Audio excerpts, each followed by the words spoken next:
స్తోత్రం, స్తుతి స్తోత్రం, స్తుతి పాత్రుడా నీకే స్తోత్రం. స్తోత్రం, స్తుతి స్తోత్రం, స్తుతి పాత్రుడా నీకే స్తోత్రం. నీకు అసాధ్యమైనది ఏదీ లేదు, నీకు అసాధ్యమైనది ఏదీ లేదు, నీకు అసాధ్యమైనది ఏదీ లేదు. సమస్తము సాధ్యమే, హల్లెలూయా, సమస్తము సాధ్యమే. స్తోత్రం, స్తుతి స్తోత్రం, స్తుతి పాత్రుడా నీకే స్తోత్రం. స్తోత్రం, స్తుతి స్తోత్రం, స్తుతి పాత్రుడా నీకే స్తోత్రం. మారా జలములు మధురము చేసిన దేవా, గొప్ప దేవా, మూడైన బ్రతుకును చిగురింపచేసిన దేవా. మారా జలములు మధురము చేసిన దేవా, గొప్ప దేవా, మూడైన బ్రతుకును చిగురింపచేసిన దేవా, గొప్ప దేవా. తండ్రి నీకే స్తోత్రం, ప్రభువా నీకే స్తోత్రం. తండ్రి నీకే స్తోత్రం, ప్రభువా నీకే స్తోత్రం. నీకు అసాధ్యమైనది ఏదీ లేదు, నీకు అసాధ్యమైనది ఏదీ లేదు, నీకు అసాధ్యమైనది ఏదీ లేదు. సమస్తము సాధ్యమే, హల్లెలూయా, సమస్తము సాధ్యమే. స్తోత్రం, స్తుతి స్తోత్రం, స్తుతి పాత్రుడా నీకే స్తోత్రం. స్తోత్రం, స్తుతి స్తోత్రం, స్తుతి పాత్రుడా నీకే స్తోత్రం. ఎర్ర సముద్రము పాయలు చేసిన దేవా, గొప్ప దేవా, ఆరిన నేలను ప్రజలను నడిపిన దేవా, గొప్ప దేవా. ఎర్ర సముద్రము పాయలు చేసిన దేవా, గొప్ప దేవా, ఆరిన నేలను ప్రజలను నడిపిన దేవా, గొప్ప దేవా. తండ్రి నీకే స్తోత్రం, ప్రభువా నీకే స్తోత్రం. తండ్రి నీకే స్తోత్రం, ప్రభువా నీకే స్తోత్రం.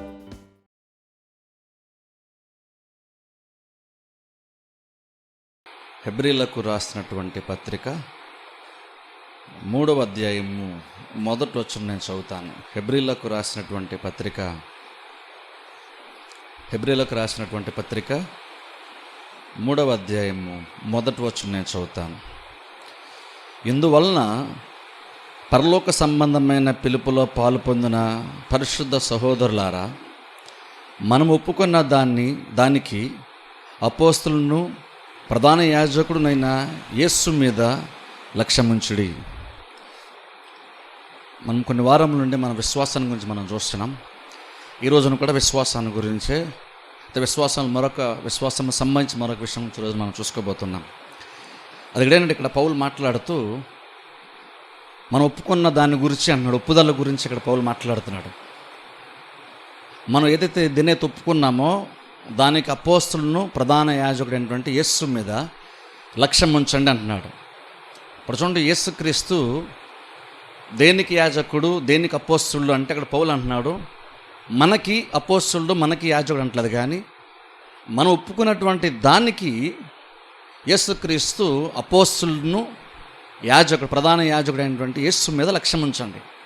ఇప్పుడు అక్కడ పౌలు మాట్లాడుతున్నప్పుడు యేసుని గురించి మాట్లాడుతున్నాడు, కానీ యేసు ఏ పనిని బట్టి ఆయన అపోస్తలుడు, దేని మీద ఆయన ప్రధాన యాజకుడు అంటే మనం ఒప్పుకున్నటువంటి దానికి యేసుక్రీస్తు అపోస్తలుడు, ప్రధాన యాజకుడు. ఈరోజు ఆ ఒప్పుదల గురించి కొన్ని విషయాలు చెప్తాను. దానికి ముందు ఒకసారి విశ్వాసం గురించి కొన్ని విషయాలు జ్ఞాపకం చేస్తాను. ఇప్పుడు చూడండి, దేవుడు కార్యం జరిగించాలంటే ప్రాముఖ్యంగా 2 విషయాలు. ఒకటి ఏంటంటే దేవుని యొక్క కృప, రెండవది విశ్వాసం. ఇప్పుడు కొన్నిసార్లు మనం ఈ రెండింటి కన్ఫ్యూజ్ అవుతాం. అంటే రెండు ఏదో ఒక ఎక్స్ట్రీమ్కి వెళ్ళిపోతాం. ఒక్కోసారి విశ్వాసం అన్నప్పుడు కేవలం విశ్వాసం గురించి ఆలోచిస్తాం, కానీ కృప గురించి పెద్దగా ఆలోచించాం. లేదా కొన్నిసార్లు కృప గురించి మాట్లాడుతున్నప్పుడు, లేదా కృప గురించి వాక్యం వింటున్నప్పుడు విశ్వాసం మనం పక్కన పెట్టేస్తాం. ఎందుకంటే రెండు వేర్వేరు మార్గాల్లాగా మనకు అనిపిస్తుంది. ఉదాహరణ చెప్తాను చూడండి. కృప అంటే యాక్చువల్ ఏంటంటే, ఇప్పుడు చూడండి, చాలాసార్లు మనం కృప గురించి కూడా పాటలు పాడతాం. బైబిల్ కూడా కృప గురించి కూడా పౌలు కూడా చాలా చెప్తాడు. నేనేమైనా అంత దేవుని యొక్క దయ వలన, దేవుని యొక్క కృప వలన పౌలు అన్నాడు. అంటే దాని అర్థం ఏంటంటే, నాదేమీ లేదు, అంతా దేవునిదే. కృప అన్నామంటే అర్థం ఏంటంటే, అందులో నేను చాలా కార్యాలు చేసి ఉండొచ్చు, కానీ నేను చేసిందంటూ ఏమీ లేదు, అంతా దేవుడు చేసిందే. దాన్ని మనం కృప అంటాం. దేవుడు చేసేదాన్ని కృప అంటాం, మనము చేసేదాన్ని విశ్వాసం అంటాం. కానీ ఇప్పుడు ఆలోచించండి, రెండు డిఫరెన్స్ చెప్తున్నాను, ఆలోచించండి. విశ్వాసం అంటే ఏంటంటే, లేదా కృప అంటే ఏంటంటే అంతా దేవుడు చేసేది. కానీ డిఫరెన్స్ ఏంటంటే, కృప అనేటువంటిది దేవుడు కొన్ని కార్యాలు ముందుగానే మనతో లేదా మన విశ్వాసముతో సంబంధం లేకుండా దేవుడు ముందుగానే కొన్ని సిద్ధపరుస్తాడు. అలా సిద్ధపరిచినటువంటి ఆ కార్యాన్ని మనం కృప అంటాం. దేవుడు అలా కొన్ని కార్యాలు సిద్ధపరచడానికి, అది ఆశీర్వాదం కావచ్చు, రక్షణ కావచ్చు, స్వస్థత కావచ్చు, ఇంకేదన్నా కావచ్చు, దేవుడు ఏదైతే మన ప్రమేయం లేకుండా, మన అడగకుండా, మన విశ్వాసంతో సంబంధం లేకుండా దేవునికి అనిపించి సిద్ధపరుస్తాడో, అలాగా దేవునికి అనిపించి సిద్ధపరచబడినటువంటిది కృపను బట్టి అంటాం. ఇప్పుడు విశ్వాసం యొక్క పాత్ర ఏంటంటే, దేవుడు ఏదైతే కృప ద్వారా సిద్ధపరిచాడో, ఆయన సిద్ధపరిచిన దానిని అర్థం చేసుకొని ఆ కృపకి స్పందిస్తూ మనము తెలియపరిచేటువంటి బిహేవియరే, ప్రవర్తనే విశ్వాసము. ఇప్పుడు చూడండి, అందుకే చూడండి, ఇప్పుడు చాలా సందర్భాల్లో పౌలు కూడా అంత కృప అన్నాడు కదా అన్నప్పుడు మనమే కొన్నిసార్లు ఏమనుకోవచ్చు అంటే, మన విశ్వాసం మంచి ప్రాబ్లం అంతా దేవుడు కృపను బట్టి చేసేస్తాడండి అనుకుంటాం. ఇప్పుడు చూడండి, నేను కూడా చాలా ఇంతకుముందు ఆదివారాలు కృప గురించి కూడా చెప్పాను. కృప చూడండి, కృప అంటే ఎంత గొప్పదంటే, కృపను సరిగ్గా బోధిస్తే నార్మల్గా వినేటువంటి వాళ్ళకి ఎలాంటి ఆలోచన వస్తుందంటే, అయితే నేను విశ్వాసం ఉంచకపోయినా పర్లేదు, ఎందుకంటే దేవుడు ప్రతిదీ కృప ద్వారా చేసేస్తా అన్నాడు కదా, కాబట్టి నేను విశ్వాసం ఉంచడం పర్లేదు, అన్నీ దేవుడు కృప ద్వారా చేసేస్తాడు, బైబిల్లోనే చెప్పాడు కదా, నేను ఎవరు హెచ్చించాలనుకున్న వారు హెచ్చిస్తాను అని దేవుడు చెప్పాడు. కాబట్టి దేవుడు హెచ్చించాలంటే హెచ్చిస్తాడు, దేవుడు వద్దనుకుంటే మానేస్తాడు. కాబట్టి నేను చేసేది ఏముందిలే, దేవుడు కృపను బట్టి చేసేస్తాడు అనుకుంటాం. కానీ కృప ఏం చేస్తుందంటే, కృప కేవలము నువ్వు కొన్ని కార్యాలు పొందుకోవడానికి అవసరమైనటువంటి కార్యాలని అందుబాటులో ఉంచేది కృప. దేవుడు అందుబాటులో ఉంచుతాడు, కానీ అలాగే నువ్వు పొందుకుంటావని కాదు. అలా దేవుడు కొన్ని అందుబాటులో ఉంచటానికి దేవుడు కనిపించింది కాబట్టి, దేవుడు మనల్ని ప్రేమించాడు కాబట్టి కొన్ని చేసేస్తాడు అంతే. దానికి దేవుడు అలాగ కృపతో మనకు అందుబాటులో ఉంచడానికి మన విశ్వాసంతో సంబంధం లేదు. అందుకనే చూడండి, ఈవెన్ కానాన్ దేశం చూడండి, దేవుడు ఇజ్రాయెల్ ప్రజలకి వాగ్దానం చేశాడు కానాన్ దేశాన్ని. దేవుడు కానాన్ దేశాన్ని వాగ్దానం చేయడానికి ఇజ్రాయెల్ ప్రజలే కానీ అబ్రహామే కానీ చేసినట్టు ఏమీ లేదు. కానాను దేశం అనేటువంటిది మనుషుల యొక్క స్పందన బట్టి వచ్చినటువంటి కార్యం కాదు. దేవుని యొక్క మనసులోండి వచ్చి దేవుడు అన్నాడు, అబ్రహాము ఓ టైం వచ్చి నేను సంతానానికి నేను ఇది ఒక దేశాన్ని నేను మీకు ఇస్తాను. అప్పటి వరకు అబ్రహాము వాగ్దాన దేశం గురించి ఏమీ అడగలేదు, ఆయనకి మనసులో లేదు, దాని కొరకు అసలు అవసరం విశ్వాసం కూడా ఆయన ఉంచలేదు. అది దేవుని యొక్క ఆలోచన. అబ్రహాంతో ప్రమేయం లేకుండా దేవుడు కానాను దేశం గురించి మాట్లాడాడు, వాగ్దానం చేశాడు, వారు ముందు పెట్టాడు. ఇప్పుడు ఎప్పుడైతే దేవుడు అది చేశాడో వెంటనే విన్నటువంటి వాళ్ళు ఏంటంటే, విశ్వాసం ఉంచినప్పుడు దాన్ని స్వతంత్రించుకుంటాం. సో కృప ఏం చేస్తుందంటే, కృప అందుబాటులో ఉంచుతుంది. దేవుడు అందుబాటులో ఉంచినటువంటి దాన్ని పొందుకోవడానికి మన యొక్క స్పందన తెలియజేస్తుంది, చూస్తే రియాక్షన్ని. ఆ రియాక్షనే బైబిల్ విశ్వాసం అంటుంది. దానికి అనుకూలముగా స్పందించటమే, ఆలోచించటము, కార్యములు చేయడమే విశ్వాసము.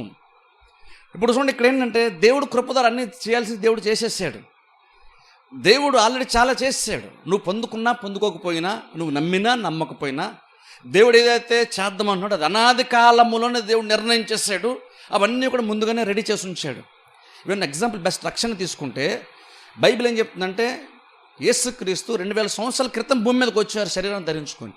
కానీ దేవుని యొక్క మనసులో మాత్రం యేసుక్రీస్తు అట అనాది కాలంలోనే వధింపబడిన గొర్రెపిల్లగా దేవుడు కుమారుని చూస్తూ వచ్చాడని బైబిల్ ఉంది. అనాది కాలం అంటే అర్థం ఏంటంటే ఇంకా సృష్టి ఆరంభము కాక మునిపే అని అర్థం. ఆది యందు అని అన్న చూసారా, దేవుడు భూమి ఆకాశము సృజించాను. ఆ ఆది కంటే ముందే జగత్తుకి పునాది వేయబడక మునిపే వధింపబడిన గొర్రెపిల్లగా దేవుడు క్రీస్తుని చూశాడంట. అంటే అర్థం ఏంటంటే యేసుక్రీస్తు ఓ టైం వచ్చిన మనుషులకు రక్షణ అవసరం అవుతుంది అని, ఆ రక్షణకు అవసరం సిద్ధపాటుతో కూడా దేవుడు ముందుగానే రెడీగా ఉన్నాడు. ఇప్పుడు ఏం చేస్తాం, తర్వాత ఏం చేద్దాం, మనిషి పాపం వచ్చింది, తర్వాత రక్షకుడు వచ్చాడు, రక్షణ కార్యాన్ని జరిగించాడు.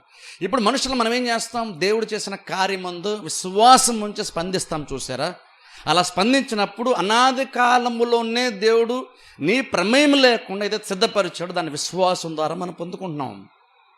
అందుకే ఇప్పుడు విశ్వాసం ప్రాముఖ్యం. ఎందుకంటే దేవుడు చేయాలనుకుంది ఆల్రెడీ చేసేసాడు. ఇప్పుడు దేవుడు కొత్తగా చేసేదంటే ఏం లేదు. మనకి ఈ లోకంలో సంబంధించి అవసరమైన ప్రతి దాన్ని దేవుడు ముందుగానే సిద్ధపరిచి ఉంచేసాడు. ఇప్పుడు దానికి కొత్తగా దేవుడు కనిపెట్టాల్సింది, సృష్టించాల్సింది, చేయాల్సిన కార్యం అంటూ ఏది పెండింగ్లో అయితే దేవుడు పెట్టలేదు. అన్నీ దేవుడు రెడీగా ఉంచాడు. ఒకవేళ పెండింగ్ ఉంటే అది ఎందుకు పెండింగ్ అంటే దేవుడు చేయలేదు కాబట్టి అది ఇంకా పెండింగ్లో ఉందని కాదు, మనం విశ్వాసం ఉంచలేదు కాబట్టి అది పెండింగ్లో ఉంది. ఎగ్జాంపుల్ చూడండి, మరలా కానాను దేశమే చూసుకుంటే ఇజ్రాయెల్ ప్రజలకు దేవుడు ఎప్పుడో వాగ్దానం చేశాడు, కానీ ఆ మొదటి తరం ప్రవేశించారా అంటే ప్రవేశించలేరు.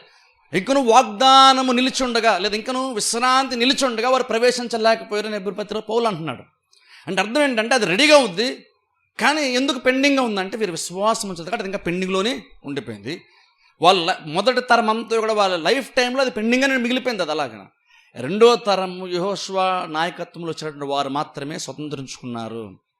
కానీ దేవుడు ఒరిజినల్గా మొదటి తరానికే వాగ్దానం చేశాడు, కానీ వాళ్ళు ఎందుకు పొందుకోలేదంటే వారి విశ్వాసము ఉంచలేదు.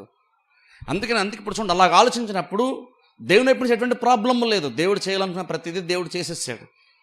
ఇప్పుడు మనం ఏం చేయాలంటే మన విశ్వాసం ఉంచడం మనం నేర్చుకోవాలి, విశ్వసించడం నేర్చుకోవాలి, దానికి తగ్గట్టుగా ఏం చేయాలి అది చేయడం మనం నేర్చుకోవాలి. అదే ఈ రోజున అందుకని చూడండి ఒప్పుదల గురించి నేను మాట్లాడతాను. ఇప్పుడు చూడండి, ఒప్పుదల అన్నమాట నార్మల్గా సంఘాల్లో మనం వినం, చాలా తక్కువ, బైబిల్లో కూడా తక్కువ సార్లు మెన్షన్ చేయబడింది. కానీ అలాగని అదంత ఇంపార్టెంట్ కాదని కాదు. ఎందుకంటే ఇక్కడ యేసుక్రీస్తు ఒక పని చేస్తున్నారంట, ఆ పనిని సూచిస్తూనే పౌలు అన్నాడు, యేసుక్రీస్తు అంట మనం ఒప్పుకున్నటువంటి దానికి ఆయన అపోస్తలుడు, మనం ఒప్పుకున్నటువంటి దానికి ఆయన ప్రధాన యాజకుడు అంటున్నాడు. మనకి ప్రధాన యాజకుడు అనలేదు, మనం ఒప్పుకున్నటువంటి దానికి ఆయన ప్రధాన యాజకుడు. ఒప్పుదల అంటే బేసిక్గా ఏంటంటే ఇంగ్లీష్లో కన్ఫెషన్ అంటాం. అంటే నువ్వు కొన్ని విషయాలను ఒప్పుకుంటున్నావు అంటే, ఒక రకంగా ఏమన్నామంటే ఎవరో ఏదో చెప్పారు దానికి నువ్వు సరే అంటున్నావు, ఓకే అంటున్నావు.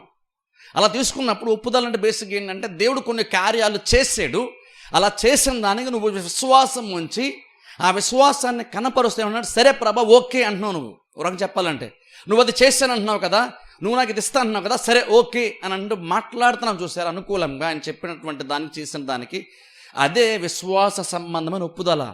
ఇప్పుడు చూడండి, అది చాలా చాలా ఇంపార్టెంట్. యాక్చువల్గా అది చాలా చాలా ఇంపార్టెంట్. కానీ నార్మల్గా మనం చర్చస్లో మామూలుగా ఈ ప్రసంగాల్లో అంత ఎక్కువగా మనకి ఎక్కడ కూడా మనం దొరకవు. ఒప్పుదల గురించి పెద్దగా వాక్యాలు మనకు ఉండవు, అసలు ఒక అంశంలాగే మనం అనుకోము.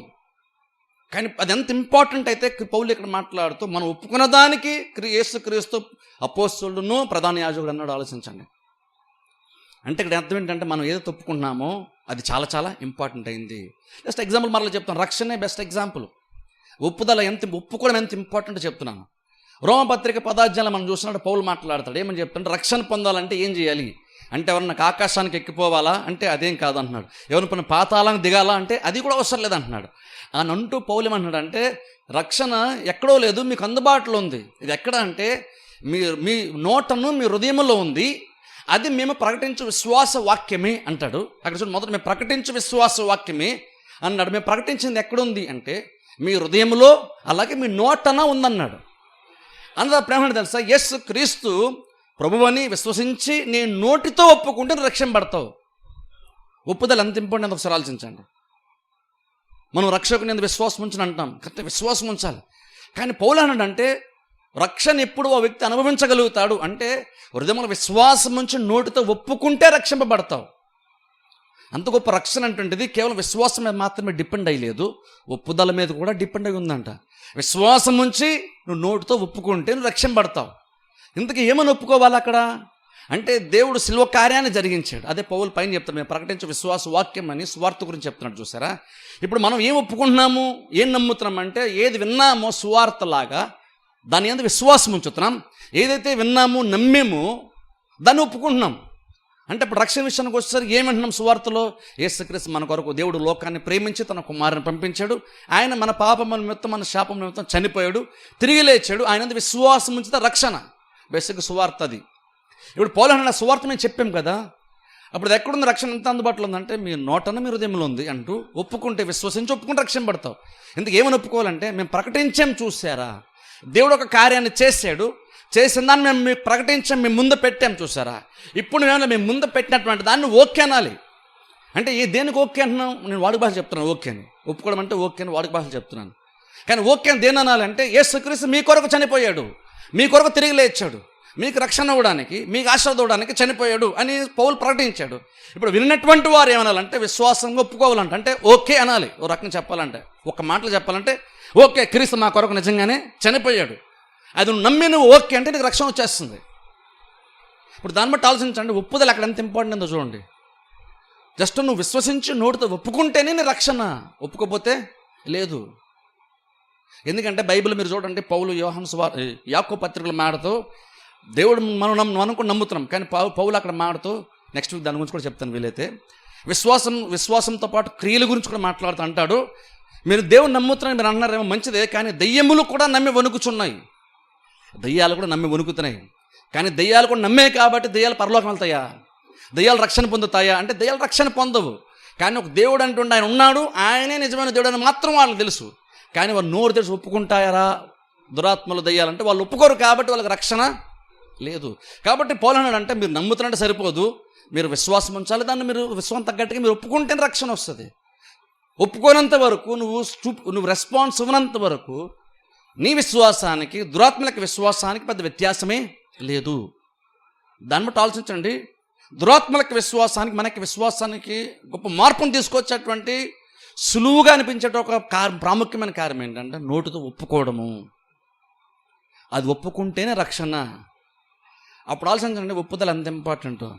కాకపోతే క్రిస్టియానిటీలో మన ఒప్పుదల అంటే రెండే విషయాలకు ఒప్పుకునేది. ఒకటి ఏంటంటే రక్షణలో యేసుక్రీస్తు దేవుడిని ఒప్పుకోవడం గురించి మాత్రమే, ఆ సందర్భాల్లో మాత్రమే ఒప్పుదల గురించి మనం వింటాం ఎక్కువ. రెండోది పాపం చేసినప్పుడు ఒప్పుకోవడం గురించి మాత్రమే మాడతాం. అదే క్రిస్టియన్గా విశ్వాస సంబంధమైన ఒప్పుదల మరొకటి ఉంది, అది జీవితాంతం మనం చేస్తుండాలని నార్మల్ మనకు తెలియదు. అది నార్మల్ ఎక్కడ వినం. అందుకే ఈరోజు నేను చెప్తున్నాను, అందుకే అది చాలా చాలా ఇంపార్టెంట్. సో సింపుల్ విషయమే, కాకపోతే అది ఎంత ఇంపార్టెంటో ఒప్పుదల అంటుంటుంది ఎలా మనం ఒప్పుకుంటామో అది చాలా సింపుల్గా వాక్యం ద్వారా చెప్పే ప్రయత్నం చేస్తాం. నేను చూడండి, ఎంతో విశ్వాసం చెప్పినట్టు చాలాసార్లు చూడండి పాజిటివ్గా మాట్లాడాలని చూసారా. ఆ పాజిటివ్గా అన్న మాట నేను పాజిటివ్ అన్నప్పుడు బహుశా మీరు కొంత ఏమనుకోవచ్చు అంటే, చాలామంది చూడండి ఈ మోటివేషనల్ చేసేటువంటి వాళ్ళు కూడా పాజిటివ్ కన్ఫెషన్ అంటారు, అంటే పాజిటివ్గా మాట్లాడంటారు వాళ్ళు కూడా. ఇప్పుడు నేను కూడా పాజిటివ్ అన్నప్పుడు నేను చెప్పేది వాళ్ళు చెప్పేది ఒకటే అని కాదు. కాకపోతే ఈరోజు మనం నెగిటివ్గా చాలా మాట్లాడతాం కాబట్టి అర్థం కూడా నేను పాజిటివ్ అన్నాను, కానీ యాక్చువల్ అలా అర్థం మనం పాజిటివ్ కన్ఫెషన్ గురించి మాట్లాడట్లేదు, పాజిటివ్గా మాట్లాడడం గురించి మాట్లాడట్లేదు. మనం బైబిల్లో దేవుడు చేసినటువంటి లేదా చేస్తానని చెప్పినటువంటి కార్యాలకు అనుకూలంగా మనం మాట్లాడడం గురించి నేను చెప్తున్నాను. బయట వాళ్ళు పాజిటివ్ కన్ఫెషన్ అంటారు, పాజిటివ్గా మాట్లాడని అంటారు. ఎందుకంటే నెగిటివ్ కూడా ఒకటి ప్రపంచంలో నెగిటివ్గా కూడా మనిషి మాట్లాడతాడు కాబట్టి వాళ్ళు పాజిటివ్ అంటున్నారు. మనం కూడా కొన్ని సందర్భాల్లో అవిశ్వాస సంబంధంగా మాట్లాడతాం కాబట్టి నేను కూడా పాజిటివ్ అంటున్నాను. మనకి వినడానికి, ప్రొనౌన్స్ చేయడానికి, అర్థం చేసుకోవడానికి ఈజీగా ఉంటుందని. కానీ నేను పాజిటివ్ అన్నానంటే ఏదో మంచిగా మాట్లాడండి అని కాదు. మనం మంచిగా మాట్లాడడం యూజ్ లేదు, పాజిటివ్గా మాట్లాడడం యూజ్ లేదు, వాక్యమునకు అనుకూలంగా మాట్లాడడం వల్ల యూజ్ ఉంటుంది. యేసుక్రీస్తు గురించి మంచిగా మాట్లాడితే రక్షణ వచ్చేస్తుందా? కొంతమంది అంటారు యేసుక్రీస్తు మంచివాడనండి, ఆయన కూడా పాపం మంచి కార్యాలు చేయడానికి వచ్చాడు, ఆయన కూడా పాపం చాలామందికి సహాయం చేశాడు, మంచి విషయాలు చెప్పడానికి వచ్చాడు, కానీ పాపం చాలామంది ఆయన చంపేశారండి, కొంతమంది దుర్మార్గులు చంపేశారు, పాపం ఆయన మంచివాడండి, మంచి చేద్దామని వచ్చాడండి అంటారు. వాళ్ళు కూడా పాజిటివ్గా చెప్పారు యేసుక్రీస్తు గురించి, కానీ వాళ్ళు రక్షణ వస్తుంది వాళ్ళకి అలాగా? అలా రక్షణ రాదు. రక్షణ ఎలా వస్తుందంటే యేసుక్రీస్తే రక్షణను ఒప్పుకుంటే నీకు రక్షణ వస్తుంది విశ్వాసం నుంచి. కాబట్టి జస్ట్ ఏదో నేను పాజిటివ్ అన్నానంటే ఏదో పాజిటివ్గా మాట్లాడడం గురించి చెప్పట్లేదు, అది చాలా అల్పమైనటువంటిది. నేను చెప్పే పాజిటివ్ నేను అంటున్నప్పుడు అది వాక్యం గురించి మాట్లాడతాను, వాక్య సంబంధంగా మాట్లాడడం గురించి చెప్తున్నాను. అందుకే దాని గురించి మనం చూద్దాం. కానీ చూడండి, మన నోటి మాటకి ఎంత విలువ ఉందో కొంచెం క్లుప్తం కొన్ని విషయాలు చెప్తాను. చూడండి, దేవుడు ఆదిలో సమస్తాన్ని దేవుడు సృష్టించాడు. దేవుడి సృష్టిలో సమస్తమును చేయడానికి దేవుడు చేసినటువంటి విధానం ఏంటి, ఆయన ప్రవర్తించిన విధానం ఏంటంటే నోటి మాట చేత సమస్తమును ఆయన సృష్టించాడు, అదే నిర్మించాడు, నిర్వహిస్తూ ఉన్నాడని హెబ్రీ పత్రికలో మనం చూస్తాం. ప్రతిదీ ఆయన నోటి మాటతో, ఆయనకి సూర్యుడు కావాలంటే, చంద్రుడు కావాలంటే, నక్షత్రాలు కావాలంటే, చెట్లు కావాలంటే, ఏం కావాలన్నా సరే నోటి మాటతోనే ప్రతిదీ సృష్టించాడు దేవుడు. ఆ తర్వాత మనిషిని చివరిలో మనిషిని చేశాడు. మనిషిని చేసినప్పుడు మంటితో మనిషిని చేశాడు. తర్వాత మనిషి యొక్క నాసిక రంధ్రంలో జీవవాయువు ఉందని బైబిల్ మనం చూస్తున్నాం. అంతకన్నా ఇంక ముందు చూస్తే మన స్వరూపంలో మన పోలికలో మనిషిని చేద్దామని త్రియేక దేవుడు ఆ టైంలో అనుకున్నారు. త్రియేక దేవుడు. అందుకే చూడండి, దేవుడు అక్కడ మన స్వరూపంలో మన పోలిక అన్నారు. నా స్వరూపం నా పోలిక అనలేదు. మన స్వరూపం మన పోలిక అంటే అర్థం ఏంటంటే యెహోవా దేవుడు అక్కడే ఉన్నాడు, యేసుక్రీస్తు అక్కడే ఉన్నాడు, పరిశుద్ధాత్మ దేవుడు అక్కడే ఉన్నాడు. అందుకనే మనము మన స్వరూపంలో మన పోలికలో మనిషిని చేద్దాం. మనం కేవలం యేసుప్రభు స్వరూపంలో ఉన్నాం కాదు, మనం తండ్రి అయినటువంటి దేవుని యొక్క స్వరూపంలో ఉన్నాం. యేసుక్రీస్తు స్వరూపంలో, పరిశుద్ధాత్మ యొక్క స్వరూపంలో కూడా మనం ఉన్నాం. ఎందుకంటే మన స్వరూపంలో మన పోలిక చెప్పని మనిషిని చేద్దాం. యేసుక్రీస్తు తర్వాత శరీరం ధరించుకుని మనలాగా వచ్చాడు. కానీ అలాగని యేసుక్రీస్తు శరీరం ధరించుకుని వచ్చాడు చూసారా, అలా మనల్ని చేశాడని కాదు. 2000 సంవత్సరాల క్రితం ఆయన మనలాగా వచ్చాడు. కానీ ఒరిజినల్గా మనల్ని చేసినప్పుడు మాత్రము దేవుడు తన స్వరూపంలో తన పోలికలో చేశాడు. అంటే అలాగని అర్థం మనం కన్నుకు చూసే విధానంలో షేప్ అండ్ ఫామ్లో కాదు, ఈ రూపంలో దేవుడు మనల్ని చేయలేదు. దేవుడు మనల్ని తన స్వరూపం తన పోలిక అన్నప్పుడు ఏంటంటే ఆయన లాంటి గుణగణాలు, ఆయన లాంటి లక్షణాలు కలిగినటువంటి ఒక స్థితిలో దేవుడు మనల్ని చేశాడు. ఇప్పుడు చూడండి, కొన్నిసార్లు చూడండి, చిన్నపిల్లలు ఉన్నప్పుడు మనం ఏమంటామంటే అచ్చు వాళ్ళ మమ్మీ పోలిక, లేదా వాళ్ళ డాడీ పోలిక, లేదా వాళ్ళ తాత పోలిక అంటాం. వాళ్ళు చాలా చిన్నోళ్ళు, కానీ మనం ఏమంటాం వాళ్ళ తాత పోలిక, లేదా వాళ్ళ డాడీ పోలిక, వాళ్ళ మమ్మీ పోలిక అంటాం. అంటే అంత హైట్ ఉన్నాడా, అంత వెయిట్ ఉన్నాడా, అంత లేడు. కానీ బేసిక్గా చిన్నవాడే, అసలు ఏమాత్రం కూడా పెద్దగా సైజులో చూసుకున్నా ఇందులో చూసుకున్నా నార్మల్గా అయితే పొంతనే లేదు. కాకపోతే కొన్ని విషయాలు రూపురేఖల్లోనో లేదంటే వాళ్ళ నడవడికలోనో కొన్ని విషయాల్లో వాళ్ళు నడిచే విధానము, మాట్లాడే విధానము ఏదో ఒకటి ఖచ్చితంగా వాళ్ళ తల్లిదండ్రులు లేదా వారి పూర్వీకులు ఎవరిదో ఒక పోలిక ఉంటుంది. కాబట్టి అచ్చు వాళ్ళలాగా ఉన్నాడు అంటాం మనం.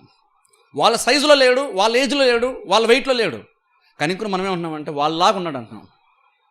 చూడడానికి ఇద్దరు వ్యత్యాసమే. కానీ ఎలాగైతే కొన్ని కామన్గా కొన్ని ఉన్నాయి, దాన్ని బట్టి ఇద్దరు ఒకలాంటి నా పోలికే లేదంటే వాళ్ళ పోలిక అంటున్నాము, అలాగే దేవునికి మనకి చాలా వ్యత్యాసం ఉంది.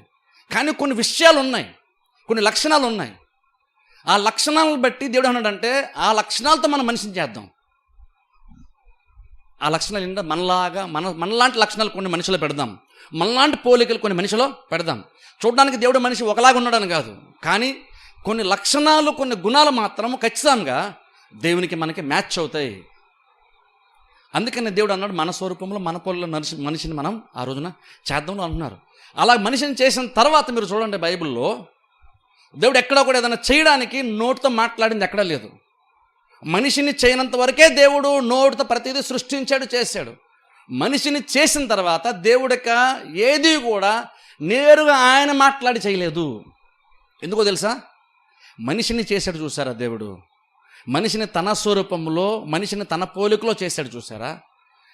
ఇప్పుడు అందులో ఒకటి ఏంటి, ఒక లక్షణం ఏంటి, తన పోలికలో తన స్వరూపములు అంటే దేవుడు ఎలాగైతే ఏదన్నా కావాలని చేసినప్పుడు ఎలాగైతే నోటి మాటను సెలవిచ్చి కొన్ని చేశాడో, ఇప్పుడు మనిషిని పెట్టేసిన తర్వాత ఒక్కసారి ఇప్పుడు మనిషిని అంటున్నాడు దేవుడు, ఇప్పుడు ఏదైనా కావాలి నేను చేయను, ఇప్పుడు ప్రతిదీ నువ్వు చెయ్యి, నువ్వు నిన్ను అలా చేశాను కాబట్టి ఇప్పుడు నువ్వు ఏదైనా కావాలని చెయ్యి అంటే ఎలా చేస్తాడు. భౌతికంగా క్రియలు చాలా చేస్తాడు, అలాగే నోటి మాట ద్వారా కూడా చాలా చేస్తాడు. అందుకే మన నోటి మాటకు అంత వాల్యూ ఉంది. అందుకని చూడండి, ఆదాముని దేవుడు పిలిచినప్పుడు కూడా ఏమన్నాడు, జంతువులన్నీ దేవుడు తీసుకొచ్చినప్పుడు ఆదామే వాటన్నిటికీ పేర్లు పెట్టాడంట, వాటన్నిటి పేర్లు పెట్టాడు. ఆ పని దేవుడు సృష్టించాడు, కానీ దేవుడు చేశాడు ఆ పని. జంతువులన్నింటి దేవుడే చేశాడు, కానీ వాటి పేరు పెట్టే విషయంకి ఒకసారి మాత్రం దేవుడు ఆదాముకి ఇచ్చాడు. అదేం చెప్తుందంటే దేవుడు మనిషి యొక్క మాటకి చాలా వాల్యూని ఇస్తున్నాడు. మన మాటలు చాలామంది లెక్క చేయరు, కానీ దేవుడు మాత్రం మన మాటకి చాలా వాల్యూ ఇస్తాడు. దేవుడు మన మాటకు చాలా విలువనిస్తాడు. అది మనం నార్మల్గా మనం అర్థం చేసుకోము, మనకు కూడా అది మించినటువంటి ఒక కార్యము. కానీ నువ్వు మాట్లాడే మాటకి దేవుడు చాలా విలువనిస్తాడు. రిపిటేషన్ కాదు, ఒకసారి చెప్తాను చూడండి. శిలువ మీద దొంగన్నాడు చూసారా, జీవితాంతం దొంగతనం చేసి ఎలా పడతాడో బ్రతికాడు. కానీ చివరి చచ్చిపోయే ముందు, కొన్ని గడియల ముందు, కొన్ని నిమిషాల ముందు, కొన్ని గంటల ముందు నీ రాజ్యంతో వచ్చిన నన్ను జ్ఞాపకం చేసుకున్నాడు. ఆ ఒక్క మాటను దేవుడు క్రీస్తు ఎంత ఒక దొంగకంత విలువ ఇచ్చాడు చూడండి. ఒకసారి ఆలోచించండి. సొసైటీ ఆయనకి విలువ ఇవ్వలేదు, ఆయన చెప్పేదాన్ని విలువ ఇవ్వలేదు, కానీ క్రీస్తు ఆయన మాటకి ఎంత విలువ ఇచ్చారంటే వెంటనే ఆయనకి వినబెట్టేట్లుగా చుట్టూన్న వారికి వినబెట్టేట్లుగా అన్నారు, నువ్వు నాతో కూడా పరదేశంలో ఉంటావు, నువ్వు కూడా వచ్చేస్తావు, వెర్రే వద్దు అనలేదు, నువ్వు నాతో పాటు వచ్చేస్తావు. అది ఆశ్చర్యం. అక్కడ ఆయన పరలోకం వెళ్ళడం విషయం కాదు, నాతో పాటు వచ్చేస్తాను చూసారా, అది ఆశ్చర్యం కలిసే విషయం నన్ను అడిగితే. ఎందుకంటే తనతో పాటుగా తీసుకెళ్ళిపోయాడు యేసుక్రీస్తు ఆ దొంగని. అంటే ఒక మనిషి వాడు దొంగడవ్వచ్చు, కానీ దేవుడు ఏమై ఉన్నాడో, దేవుడు ఎలాగ ఆలోచిస్తున్నాడో అలా గనుక ఒక మనిషి ఆలోచించి నోరు తెరిచి మాట్లాడితే, అంటే ఒక రకంగా చెప్పాలంటే దేవునికి అనుకూలంగా, వాక్యానికి అనుకూలంగా కనుక మనిషి మాట్లాడితే ఆ నోటి మాటకి ఎంత విలువిస్తున్నాడో దేవుడు ఒకసారి ఆలోచించండి. హృదయంలో విశ్వాసం నుంచి నోటు తప్పుకుంటే ఎలాంటి వాడైనా సరే రక్షణ వచ్చేస్తుంది తెలుసా. మనం అనుకుంటే కొంతమందికి ఎలాంటి వాళ్ళు నరకానికే పోవాలని అంటే కొంతమందిని గురించి మనం అంటాం. ఉదాహరణ హిట్లర్ లాంటి వాళ్ళు, లేదా బిన్ లాడెన్ లాంటి వాళ్ళు. ఒక్కోసారి మనమే డిక్లేర్ చేసేస్తాం మనుషులు, మేమంటాం ఇలాంటి వాళ్ళు పరలోకం వెళ్ళకూడదు, ఇలాంటి వాళ్ళు నరకానికే పోవాలండి, వాళ్ళకి తెలుస్తుంది అంటాం మనం. కానీ దేవుడు ప్రపంచంలో ఒక్కరి గురించి కూడా మీరు ఇలాంటి వాళ్ళు నరకానికి వెళ్ళిపోలేని ప్రపంచంలో ఒక్కసారి కూడా దేవుడు అన్నది మాటే లేదు. దేవుడు అలాగండి ఎవరి గురించి కూడా. చాలామంది ఇళ్ళలు ఉంటారేమో, కానీ ఈవెన్ బిన్ లాడెనే కావచ్చు, హిట్లరే కావచ్చు, ఎవరైనా సరే కావచ్చు, ఎన్నో లక్షల మందిని యూదులు చంపినటువంటి హిట్లరే కావచ్చు, కానీ నిజంగా ఆయన కూడా కనుక ఒకవేళ కనుక నిజంగా దొంగ వేలే కనుక, ఈవెన్ చచ్చిపోయే ముందు అయినా సరే నిజంగా ఆ దొంగ వేలే కనుక ఒప్పుకుని ఉంటే హిట్లర్ని కూడా దేవుడు పరలోక రాజ్యానికే తీసుకుని వెళ్ళేవాడు గ్యారంటీగా. ఎందుకంటే మనిషి యొక్క నోటి మాటకి, తను చేసినటువంటి కార్యాలకు అనుకూలంగా మాట్లాడే వాళ్ళు ఉంటారు చూసారా, అలా అనుకూలంగా మాట్లాడేటువంటి వాళ్ళ యొక్క నోటి మాటకి దేవుడు అంత విలువనిస్తున్నాడు. ఏ మాట పడితే ఆ మాట కాదు, తను కొన్ని కార్యాలు చేశాడు, వాటికి అనుకూలంగా ఎవరైతే మాట్లాడతారో వారికి దేవుడు చేసినటువంటి కార్యాలకి, దేవుడు చెప్పినప్పుడు దానికి అనుకూలంగా మాట్లాడేటువంటి వారి మాటలు దేవుడు కనెక్ట్ అవుతాడు. దాని ప్రకారం దేవుడు జరిగిస్తాడు. అందుకని క్రీస్తు చూసారా, మార్క్స్ వార్త, ఎవడైనా నీ కొండను చూసి నువ్వు ఎత్తబడి సముద్రంలో పడవేయబడమని చెప్పి తన మనసులో సందేహింపక తాను చెప్పున్నది జనం నమ్మిడి అలా. సరే, అక్కడ కూడా చూడండి చెప్పడం గురించి ఎంతగా చెప్తున్నారు యేసుక్రీస్తు. అక్కడ కూడా చూడండి, ఏది పడితే నువ్వు చెప్పడం గురించి మాట్లాడలేదు. విశ్వాస సంబంధంగా నేను చెప్పిన దానికి అనుకూలంగా స్పందిస్తూ విశ్వాసంతో నువ్వు చెప్తే నువ్వు చెప్పింది జరుగుతుంది. ఎలా జరిగిపోద్ది? మనుషులమ్మగా మనం అంత గొప్పలమా అంటే, మనుషులు మనం అంత గొప్పలం కాదు. కానీ ఏంటంటే దేవుని యొక్క వాక్యమునకు అనుకూలంగా ఏదైతే నువ్వు మాట్లాడతావో అది నీ నోట ఉన్నప్పుడు అది దేవుని యొక్క వాక్యం అనేటువంటి విత్తనం లాంటిది కాబట్టి అది నీ నోట్లో ఉన్న సరే అది ఖచ్చితంగా ఫలిస్తుంది. ఎందుకంటే అది యాక్చువల్ నీ మాట కాదు, అది దేవుని యొక్క వాక్యం కాబట్టి, దేవుని యొక్క వాక్యం కాబట్టి. అందుకనే మనం ఏం మాట్లాడుతున్నామో ఎలా మాట్లాడాలి అందుకని ఇంపార్టెంట్. ఎందుకంటే ఎవరు మాట్లాడనేది ఇష్యూ కాదు, ఏం మాట్లాడాడు. ఎవరన్నది వరకు చూసుకుంటే ఆ సిలువ మీద దొంగ పరలోకానికి వెళ్ళకూడదు. ఎవరన్నది చూసుకుంటే, ఎవరన్నది చూసి సిలువ మీద దొంగ అసలు పరలోకానికి వెళ్ళకూడదు. కానీ ఏం మాట్లాడన్నది చూస్తే మాత్రం ఖచ్చితంగా పరలోకానికి వెళ్తారు. ఎందుకంటే దేవుడు ఎగ్జాక్ట్ ఏమై ఉన్నాడో, ఇదే ఒప్పుకుంటే నా గురించి మీకు రక్షణ వస్తుందని దేవుడు తలంచాడో ఎగ్జాక్ట్ అలాగా దొంగ చివరి క్షణాల్లో మాట్లాడాడు. అందుకని ఎవరు మాట్లాడిన దానికి అక్కడ దేవుడు వాల్యూ మనిషిని బట్టి చూడలేదు, ఏం మాట్లాడేవన్న దాన్ని బట్టే దేవుడు ఒక వ్యక్తి యొక్క జీవితాల కార్యాలని జరిగిస్తున్నాడు. అందుకని దొంగే కానీ కరెక్ట్గా మాట్లాడావు. ఏదైతే మాట్లాడితే రక్షణ రావాలని నేను అనాథ కాలంలో రక్షణ ప్రణాళికను సిద్ధపరిచానో నువ్వు దానికి అనుకూలంగా మాట్లాడావు కాబట్టి నువ్వు దొంగవే కావచ్చు, కానీ నువ్వు మాట్లాడావు కదా, ఆ మాటకి విలువిచ్చి నేను నాతో పాటు నేను పరలోకాన్ని నేను తీసుకెళ్ళిపోతున్నాను అని ఒక దొంగ మాట్లాడే మాటకి విలువిచ్చాడు. అంటే ఆలోచించండి, అంటే వాక్యము మనం వింటూ ఉన్నప్పుడు, ఈ విశ్వాసం నుంచి వాక్యం వింటున్నప్పుడు దానికి అనుకూలంగా మాట్లాడే ఎంత ఇంపార్టెంటో చూడండి. ఎందుకంటే ఒకసారి దేవుడు మనిషిని చేసేసిన తర్వాత ఇప్పుడు దేవుడు వచ్చి మాట్లాడట్లేదు. ఇప్పుడు దేవుడు ఏం చెప్తాడంటే కొంతమందిని వాడుకుంటున్నాడు. అందుకే చూడండి ఓల్డ్ టెస్టిమెంట్లో మనం చూసినప్పుడు, అందుకని ప్రవక్తలు అంత ఇంపార్టెంట్. ప్రవక్తల పరిచర్య ఓల్డ్ టెస్టిమెంట్ అంత ఇంపార్టెంట్. గురువారాలు మొంటారు చూసారా మనకి ఇర్మియా గ్రంథం, ఆయన మాట్లాడిన మాటలు అంత ఇంపార్టెంట్. అలాంటి వాళ్ళు దేవుడు ఏర్పాటు చేసుకున్నాడు. ఎందుకంటే వాళ్ళు ఇప్పుడు నేరుగా దేవుడు రావట్లేదు, దేవుడు మనుషుల ద్వారా, ప్రవక్తల ద్వారా దేవుడు మనుషులతో మాట్లాడుతున్నాడు. ప్రవక్తల కొన్ని విషయాలు దేవుడు తెలియజేసి అలా దేవుడు కార్యం జరిగిస్తున్నాడు. ఇప్పుడు దేవుడు కార్యం చేయాలంటున్నప్పుడు దేవుడు నేరుగా మాట్లాడట్లేదు సృష్టిని చేసినట్టుగా. ఇప్పుడు ఒక మనిషిని ఏర్పాటు చేసుకొని ఆ మనిషి నోట తన యొక్క మాట నుంచి అది ప్రకటించి తద్వారా దేవుడు కార్యాలని భూమి మీద జరిగిస్తున్నాడు. అంటే ఇప్పుడు దేవుడు కూడా ఇప్పటికే మాట్లాడుతున్నాడు, కానీ ఎలా మాట్లాడుతున్నాడు? కొన్ని కార్యాలు భూమి మీద జరిగించడానికంటే నేరుగా మాట్లాడు, మనుషుల ద్వారా, ప్రవక్తల ద్వారా, లేదా సేవకుల ద్వారా, సువార్థికుల ద్వారా కొంతమంది దేవుడు ఏర్పాటు చేసుకున్నాడు. బైబిల్లో అయితే యెషయా, యెరెమయా, యెహెజ్కేలు వీళ్ళందరూ చూసారా, అలాంటి వాళ్ళ ద్వారా దేవుడు కొంతమంది ఏర్పాటు చేసుకొని వాళ్ళ ద్వారా దేవుడు కొన్ని విషయాలు మాట్లాడి ఈ భూమి మీద కొన్ని కార్యాలు దేవుడు జరిగిస్తున్నాడు. అప్పుడు అందుకనే మనము దేవుని యొక్క మాటలు వింటున్నామో లేదు, అందుకని అంత ఇంపార్టెంట్. మనం మనుషులను చూసాం అనుకోండి, ఏముందిలే అనుకుంటాం. కానీ ఇక్కడ మనిషి అవున ఇష్యూ కదా, ఇక్కడ ఏం మాట్లాడుతుందో ఇష్యూ. అందుకని నన్ను చూడండి, దేవుడు దానికి ఇంపార్టెన్స్ ఇస్తున్నాడు మనకి. అది చాలా చాలా ఇంపార్టెంట్. అందుకని చూడండి, ఏస్కేల్ గ్రంథంలో కూడా చూడండి, టైం లేదు కాబట్టి నేను రిఫరెన్స్ తీసుకుని చెప్పేస్తాను, మనందరూ కూడా తెలిసిన విషయమే కాబట్టి. ఏస్కేల్ గ్రంథం మనం చూసుకున్నప్పుడు ఏస్కేల్ని దేవుడు ఎండిపోయిన ఎముకల లోయలోనికి దేవుడు తీసుకెళ్ళాడని బైబిల్ మనం చూస్తాం.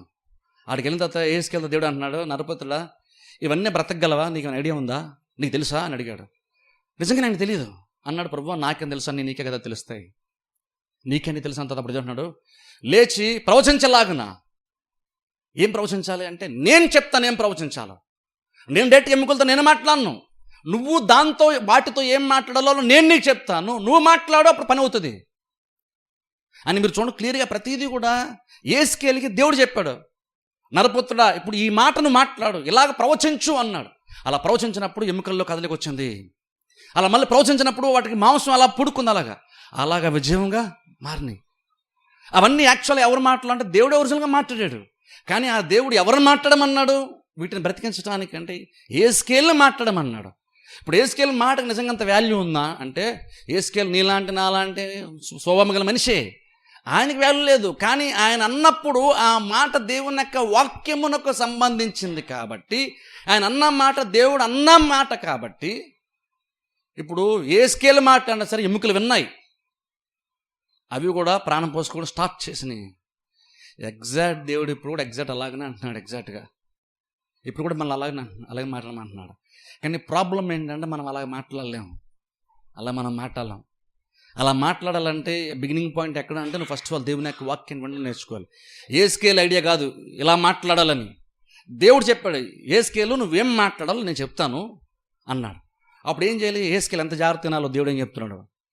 ఎందుకంటే ఇప్పుడు దేవుడు ఏ స్కేల్ చెప్పినటువంటి మాట దేవుని యొక్క మాట ఒరిజినల్గా, కానీ గతంలో ఇంతకుముందు దేవుడు చెప్పినటువంటి మాట ఇప్పుడు ఏ స్కేల్ తన నోట పెట్టుకొని దాన్ని ప్రకటించినప్పుడు, దేవుడు చెప్తే అక్షరాలు ఎలా కార్యం జరిగిందో ఏ స్కేల్ చెప్పినప్పుడు అలా కార్యం జరిగింది.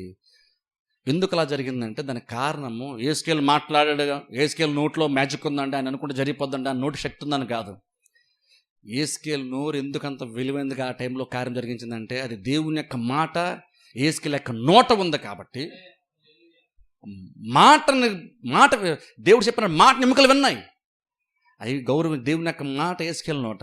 కానీ అవి వింటూ ఉన్నప్పుడు ఎవరు మాట్లాడారని చూడు, ఏం మాట్లాడారని చూస్తాయి. ఇప్పుడు చూడండి, ఏస్కేల్స్ కూడా చూడండి 3 సార్లు శోధింపడ్డారు చూస్తారా.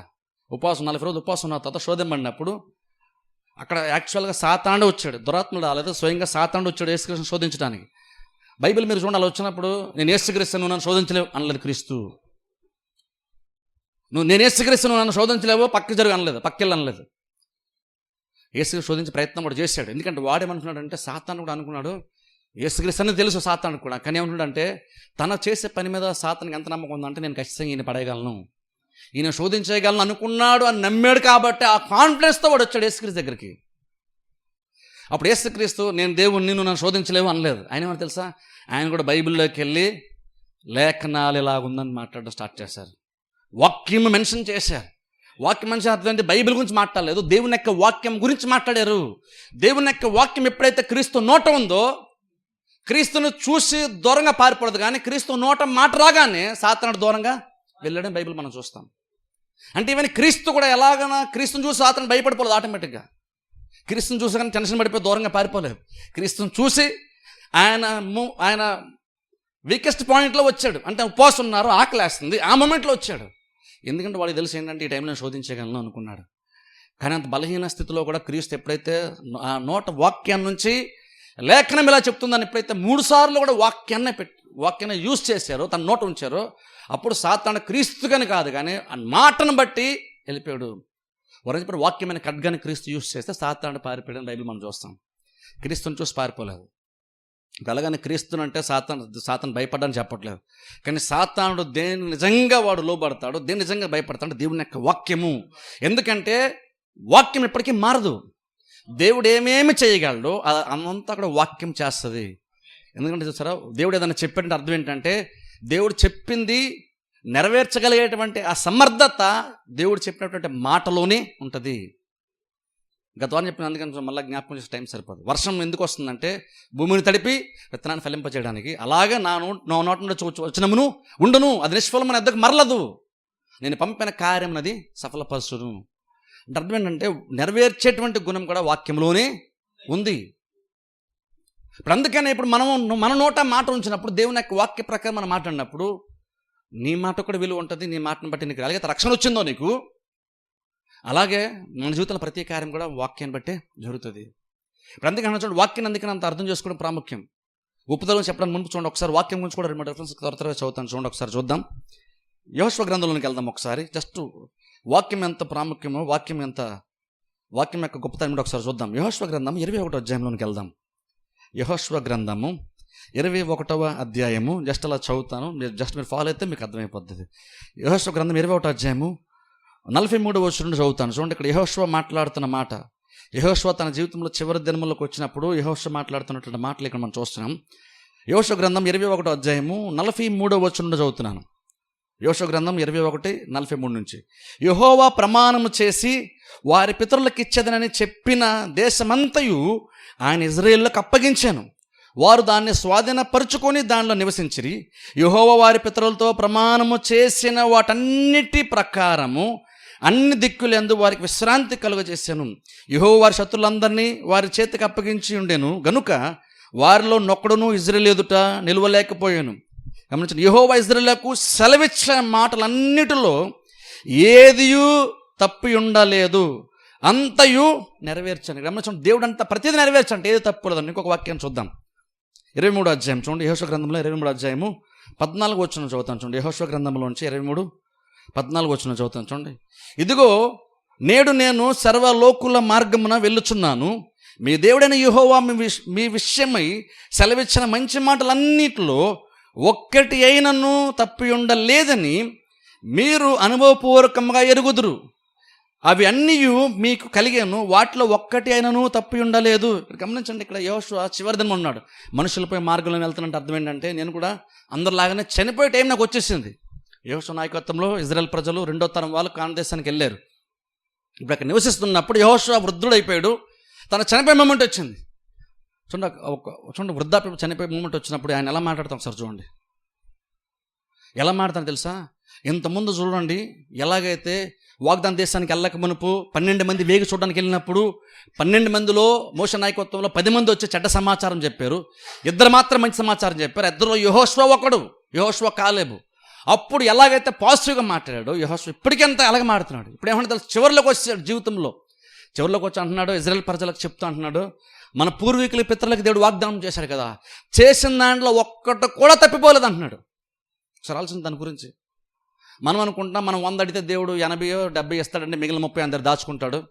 ఎందుకంటే నువ్వు ఆయన మాట వినాలి, మొత్తం ఇచ్చేస్తే నువ్వు పాడైపోతావు. చూడండి, ఇలాంటి బోధలు ఎందుకో బైబిల్ నుంచి రావు. ఎలాంటి బోధలు తెలుసా? మనుషుల యొక్క మనసులోంచి వస్తాయి బోధలు, వాక్యం నుంచి కాదు. మనుషుల యొక్క మైండ్లోంచి వస్తాయి. అందుకనే చూడండి, వాక్యం వినేటప్పుడు కొంతమంది చెప్పేది వినడానికి కరెక్ట్ అనిపిస్తుంది, కానీ అది బైబిల్ నుండి వచ్చిందా, వారి యొక్క మైండ్లోంచి వచ్చిందా ఆలోచించుకోవాలి. ఎందుకంటే కొన్నిసార్లు ఈ వాక్యం కూడా మన మైండ్తో మనకు అనుకూలంగా కొన్ని చెప్పొచ్చు. ప్రసంగం 2 రకాలుగా చేస్తారా తెలుసా? ఒకటి ఏంటంటే బైబిల్లోకి వెళ్ళి చదివి అదేం చెప్తుందో ఎగ్జాక్ట్గా దాన్ని అర్థం చేసుకుని దాన్ని చెప్పడం, అదొక విధానం. మరో విధానం ఏంటి తెలుసా? నేను ఒకటి అనుకుంటున్నాను మైండ్లో, దానికి కొన్ని రిఫరెన్స్లు నేను వెతుకుతున్నాను, తీసి నా ఆలోచనని సమర్థించుకోవడానికి వాక్యాన్ని తెస్తున్నాను. కొంతమంది అలా చెప్తారు. కానీ వాక్యాన్ని ఎలా చెప్పాలంటే, నేను ఆల్రెడీ ఒకటి అనుకున్నాను, మైండ్ ఒకటి పెట్టుకున్నాను, దానికి సంబంధించి వచ్చిన నేను వెతుక్కోవడం కాదు.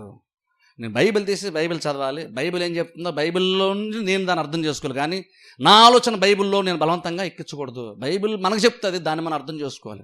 ఇప్పుడు చాలామంది చెప్తారు, అలాగే చెప్తారు, మనం కొన్ని అడిగితే మనం 100 రూపాయలు అడిగితే దేవుడు 70 రూపాయలు ఇస్తాడండి, ఎందుకంటే 30 అందరూ దాచుకుంటాడు. కానీ మీకు విషయం చెప్పాను, నేను గత వారం చెప్పాను చూసారా, దేవుడు మన గురించి చాలా ఉన్నతంగా, దేవుడు మీ ఆలోచనలు వంటివి కాదు, నేను మీ గురించి చాలా ఎత్తుగా ఆలోచిస్తానని దేవుడు చెప్తున్నాడు. కానీ ప్రాబ్లం ఏంటంటే, ఇలా కొన్నిసార్లు ఎందుకు చెప్తారు? దేవుడు అన్నీ ఇవ్వడు, కొన్ని ఇస్తాడు, ప్రతిసారి నీ ప్రార్థన ఆలకించడు, కొన్నిసార్లు ఆలకిస్తాడు. ఇవన్నీ ఎందుకు చెప్తారంటే మనసులకు మైండ్ నుంచి వస్తుంది. కానీ మనకు అర్థం కాదు. కానీ నువ్వు అర్థం చేసుకోకపోయినా సరే దేవుడు ఇంకొంటే చాలా శ్రేష్టమైనటువంటి ఈవులు ఇవ్వడానికి ఇష్టపడతాడు. నువ్వు అడిగిన దానికంటే ఊహిన అత్యధికంగా ఇవ్వడానికి దేవుడు ఇష్టపడతాడు. ఎగ్జాంపుల్ చెప్తాను చూడండి. చిన్నపిల్లలు ఉంటారు చూడండి మన ఇంట్లోనే. చిన్నపిల్లలు కొన్నిసార్లు వాళ్ళకి మనం మంచి బట్టలు కొంటాం, కానీ కొన్నిసార్లు మనం మంచి కాస్ట్లీగా కంఫర్ట్గా ఉండేది, మంచిగా కనబడేది, హుందాగా కనబడేది మనం కొంటాం వాళ్ళకి. కానీ కొన్నిసార్లు వాళ్ళకి అది నచ్చదు.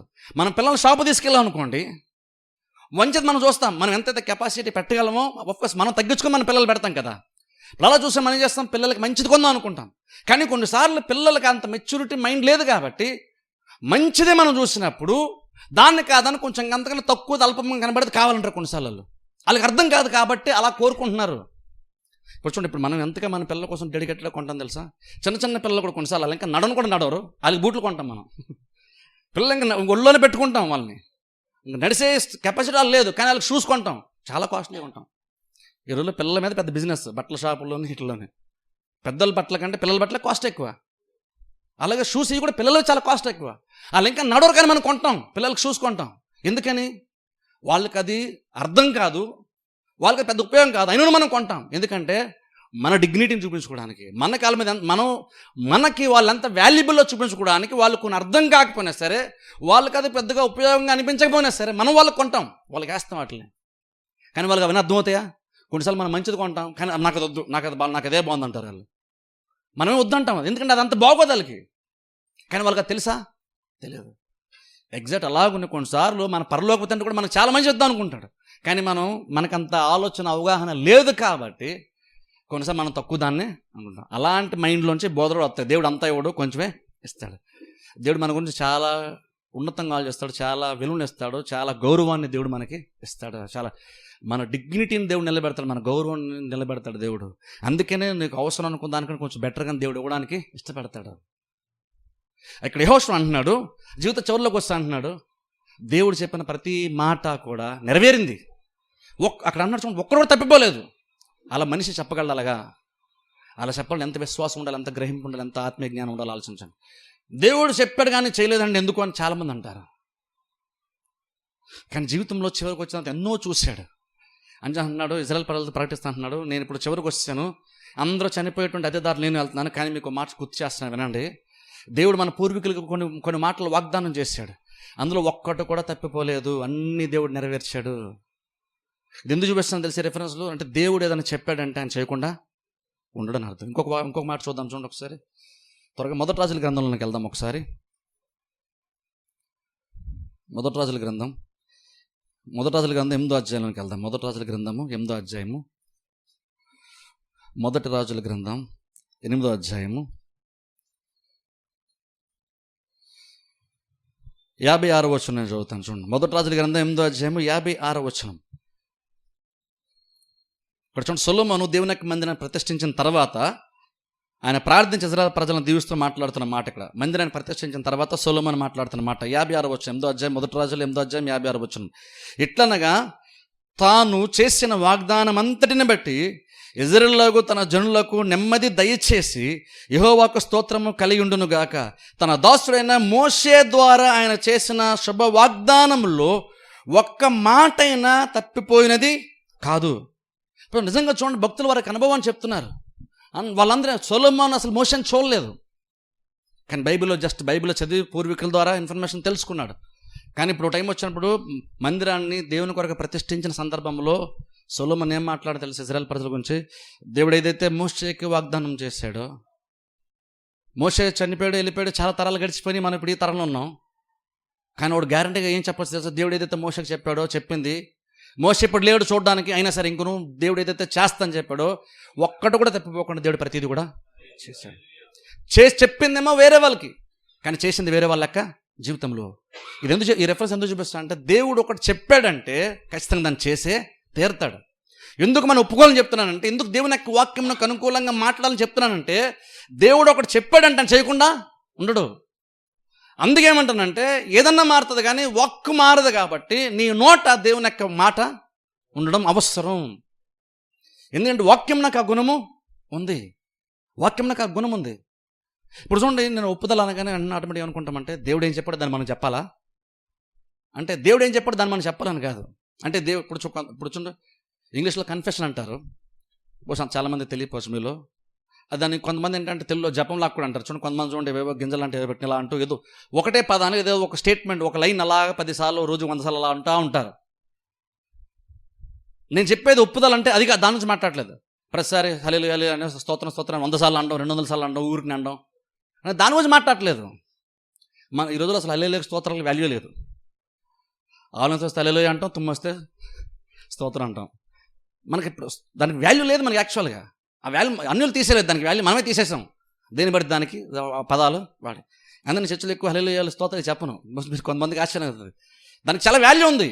అది ఎప్పుడు పడితే అప్పుడు ఎలా పడితే ఊరికే అనకూడదు, టైం పాస్కి మాట్లాడకూడదు. ఆ మాటలు నీ మనసులో అనిపిస్తే ఖచ్చితంగా వెంటనే నువ్వు అనొచ్చు. అలా నాకు అనిపిస్తేనే అంటాను, ఊరినే అనకూడదు. ఇప్పుడు చెప్తాను చూడండి, ఒప్పుదల అంటే అర్థం ఏంటంటే దేవుడు కొన్ని మాటలు మనం చెప్తాడు చూసారా, దాన్నే నువ్వు కాపీ చేసి నీ నోట పేస్ట్ చేయమని కాదు అర్థం. దేవుడు చెప్పినటువంటి దానికి అనుకూలంగా నువ్వు మాట్లాడితే చాలు. దేవుడు చెప్పిందే చెప్పమని కాదు, దేవుడు చెప్పిందే నువ్వు చెప్పు అని కాదు. దేవుడు ఒకటి చెప్పాడు చూసారా, అది నీకు అర్థమైనప్పుడు ఆ సారాంశం వచ్చేటువంటి మాటలు ఏదన్నా సరే నీ నోట ఉంటే అది ఓకే. ఎగ్జాంపుల్ చూడండి, ఇందాక చెప్పండి చూస్తారా, 10 మంది వేగుల వారేమో 10 మంది ఏమో చెడ్డ సమాచారం చెప్పారు, 10 ఇద్దరేమో మంచి సమాచారం చెప్పారు. ఇద్దరు చెప్పింది దేవుడు చెప్పింది అలా చెప్పారు, దేవుడు చెప్పింది చెప్పలేదు. యెహోషువ ఏమన్నారు, లేదు లేదు దేవుడు మనం ఎంత ఆనందిస్తే మనం స్వతంత్రించుకుంటాం. ఆ మాట ఎవరిది? యెహోషువది.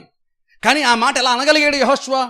దేవుడు చేసిన వాగ్దానాన్ని బట్టి యెహోషువకు వచ్చినట్టు ఒక కంక్లూజన్ ఏంటంటే, లేదు దేవుడు చెప్పాడు కాబట్టి చేస్తాడు, కాబట్టి మనం దేవుడు కనుక మనం ఆనందిస్తే మనం స్వతంత్రించుకుంటాం అని చెప్పాడు. దేవుడు చెప్పింది ఎగ్జాక్ట్గా చెప్పలేదు యెహోషువ, కానీ ఇంకను వాక్యమునకు అనుకూలంగానే ఒక రకంగా ఒప్పుకున్నాడని చెప్పొచ్చు. అందుకే చెప్పండి చూసారా, ఆ మొదటి తరం అందరూ కూడా నశించిపోయారు. రెండో తరంలో ఇద్దరు మిగిలారు. మొదటి తరం నుంచి రెండో తరానికి ఇద్దరు వచ్చారు బతికి. ఎవరంటే యెహోషువ, కాలేబులు. వాళ్ళు ఎలా వచ్చారండి అని మీరు అనుకోవచ్చు. వీళ్ళిద్దరు మాత్రం ఎలా బతికారు? లక్షల మంది పోయారు, వీళ్ళిద్దరు ఎలా బతికారండి అంటే వారి విశ్వాసం వారిని బ్రతికించింది. ఏంటి విశ్వాసము? వాళ్ళు వాగ్దాన దేశంలోకి వెళ్లకుండా వాళ్ళు ఉండలేకపోతున్నారు. అంటే వాళ్ళు దాన్ని ఎప్పుడు కూడా మనం చేరలేమని ఇప్పుడు వాళ్ళు అనుకోలేదు. మిగిలిన వాళ్ళు ఏమంటున్నారు, మనం చేరలేము, ఎందుకంటే వాళ్ళు ఆజానుబాహులు, వాళ్ళ దృష్టిలో మనం మిడతల్లాగా ఉన్నాం, మన దృష్టిలోనూ మనం మిడతల్లాగా ఉన్నాం అన్నారు. వాళ్ళు అలాగే అయిపోయారు. వాళ్ళు నిజంగా మిడతలాగా చచ్చిపోయారు, రాలిపోయారు అరణ్యంలో వాళ్ళు. కానీ యెహోషువ, కాలేబులు చూడండి, డిఫరెన్స్ ఏంటో తెలుసా? లక్షల మంది మధ్యలో ఈ ఇద్దరు కూడా ఉన్నారు, కానీ ఇద్దరు మాత్రం ఇంకా బ్రతికి ఉండగలిగారు. ఎలాగ సాధ్యమైందండి అది? అంటే వాళ్ళ విశ్వాసము, వారి నోటి మాట ఉంది చూసారా. అక్కడ చూడండి, వాళ్ళు 2 రకాలు అనొచ్చు. ఇలా యెహోషువ కాలేబు విశ్వాసం నుండి పక్కొచ్చి, ఏమో ఈ లక్షల మందితో పెట్టుకుంటున్నాం, వీళ్ళతో పాటు ఉంటే మనం కూడా నాశనం అయిపోతాం పక్కొచ్చి అనుకోవచ్చుగా. వాళ్ళు అనుకున్నారు. వాళ్ళు అనవసరంగా వీళ్ళతో పాటు ఉన్నాం, మనం ఇక్కడికి వెళ్ళాం, వీళ్ళతో పాటు ఉన్నాం, వీళ్ళ వల్ల మనం కూడా పొందుకోలేం అన్నారు వీళ్ళు. మనం నార్మల్ ఏమంటాం అంటే వాళ్ళ వల్లేనండి, మాకు నమ్మకం ఉంది, కానీ వీళ్ళ వల్ల మేము వెళ్ళామండి, వాళ్ళు మాకు అడ్డండి. నీకు తెలియకుండా నువ్వేం చేసావు తెలుసా? నీకు తెలియకుండానే నువ్వు వాక్యం నాకు విరుద్ధమేంటన్న మాట నువ్వు మాట్లాడేసావు. నీకు తెలియకుండానే నువ్వు ఉద్దేశపూర్వకంగా అన్నావా, తెలియక అన్నావా అన్నది ఇష్యూ కాదు ఇక్కడ. నువ్వు తెలిసి విత్తినా తెలియక విత్తినా విత్తనము ఖచ్చితంగా మొలుస్తుంది. అలాగ లక్షల మంది అన్న మాట వాళ్ళ జీవితంలో జరిగింది. యెహోషువ, కాలేబు అన్న మాట వాళ్ళ లైఫ్లో జరిగింది. ఎందుకని? అది వాళ్ళ మాట గొప్పతనం కాదు. గతంలో దేవుడైతే వాగ్దానం చేస్తాడో దానికి అనుకూలంగానే మాట్లాడుతూ వచ్చారు వీళ్ళు. అందుకు ఆ మాట వాళ్ళ చావరలేదు అరణ్యంలో. ఆ మాట వాళ్ళని ఇంకా నువ్వు నిలబెట్టింది. వాళ్ళ కళ్ళ ముందు అందరూ చనిపోతున్నారు, కానీ వాళ్ళు మాత్రం చనిపోలేదు. కారణం ఏంటి తెలుసా? వారి నోటి మాట వాళ్ళని బ్రతికించింది. అలాగని వాళ్ళు దేవునికి సంబంధం లేకుండా ఏదో పాజిటివ్గా వీళ్ళే మోటివేషన్ వాళ్ళగా మాట్లాడారా అంటే కాదు. వాక్యంకు అనుకూలంగా వీళ్ళు మాట్లాడారు. వాక్యాన్నే మాట్లాడలేదు, వాక్యము ఏదైతే చెప్తుందో దాని అర్థము చేసుకున్నారు, సారాంశం దానికి అనుకూలంగా మాట్లాడారు. ఎగ్జాంపుల్ చూడండి, హెబ్రీ పత్రికలో మనం చూస్తే పౌలు అంటాడు అక్కడ, నిన్ను విడువను ఎడబాయనని ఆయనే మనకి చెప్పాను, కాబట్టి మనకు ధైర్యం ఏంటంటే నరమాత్రం మనకేమి చేయగలరు అని ధైర్యంగా అనగలం అంటున్నాడు. అంటే ఇక్కడ ఏంటి అర్థం చూడ అంటే కన్ఫెషన్ అంటే యాక్చువల్గా అదే, ఒప్పుదల అంటే అది. ఏది? దేవుడేమో అన్నాడంటే ఏమని? నిన్ను విడువను ఎడబాయనని ఆయన అన్నాడు ఒకటి. దేవుడు ఒక స్టేట్మెంట్ చేశాడు ఏమని? నేను విడవను, నేను ఎడబాయను అని దేవుడు చెప్పాడు. ఇప్పుడు మనం కూడా అదే ఒప్పుకుందాలే అని మనం నిన్ను విడవను ఎడబాయను అనలేదు ఇల్లు. దేవుడు అలా అన్నాడు కాబట్టి ఇప్పుడు ఏమంటానంటే, కాబట్టి ఎవరు మనల్ని ఏం చేస్తారులే. ఇప్పుడు ఏమైంది? ఇది దేవుడు అన్న ఎగ్జాక్ట్ మాట ఇలా అనలేదు, కానీ ఆ మాటకు అనుకూలంగా దాన్ని బట్టి ఇది మనం ఈ స్టేట్మెంట్ అవ్వచ్చు, దాన్ని బట్టి మనం ఇలాగ ఆలోచించవచ్చు, దీనిని బట్టి మనకి ఇలాగా జరుగుతుంది. అది అన్న ఎగ్జాక్ట్గా దేవుడు ఒకటి చెప్పాడు, నువ్వు దాన్నే జపంలాగా నోట్లో పెట్టుకుని మంత్రంలాగా జపించమని చెప్పట్లేదు నేను. దేవుడు ఒకటి చెప్పినప్పుడు దాన్ని అర్థం చేసుకున్నప్పుడు దానికి అనుకూలంగా నువ్వు మాట్లాడడం నేర్చుకో. విడువను ఎడబాని అని దేవుడు చెప్పాడు, కాబట్టి మనం కూడా అదే ఒప్పుకుందాం అని అనలేదు. దేవుడు అలా అన్నాడు కదా. ఇప్పుడు నేనేమంటాను తెలుసా? కాబట్టి మనం ఎవరికి భయపడద్దు, మనుషులు మనల్ని ఏమి చేస్తారు. ఈ మాట దేవుడు అనలేదు, ఈ మాట దేవుడు అనలేదు. దేవుడు అన్న మాట అన్నాడు, విడువను ఎడబాయను. కానీ దాన్ని బట్టి ఇప్పుడు ఈయన ఏ కంక్లూషన్కి వచ్చాడు, ఏ ముగింపుకి వచ్చాడంటే, కాబట్టి ఇప్పుడు మనం ఏం చెప్పొచ్చు అంటే, మనల్ని ఏమీ చేయలేదు. ఇప్పుడు మనమైతే ఏమంటాం? నార్మల్గా అయితే విశ్వాసం లేకపోతే వాక్యం కొంచెం తెలుసు కదా ఏమంటాం అంటే దేవుడు అన్నాడండి వీడియో అని ఎడబాని దేవుడు చెప్పాడు కరెక్టే, కానీ వీళ్ళ వల్ల అక్కడ ఏం చేస్తావు నువ్వు? దేవుని యొక్క వాక్యం కంటే మనుషుల యొక్క మాటకి, దేవుని యొక్క కార్యం కంటే మనుషుల యొక్క కార్యం ఎక్కువ గణపరుస్తున్నావు. పౌలు అక్కడ ఏమన్నాడంటే నరమాతలు ఏం చేస్తారు అంటే మనుషులు ఎన్ని అనుకున్నా, మనుషులు ఎన్ని చేస్తున్నా సరే వాళ్ళు ఏం చేయలేరు. ఎందుకంటే దేవుడు మనతో ఉన్నాడు.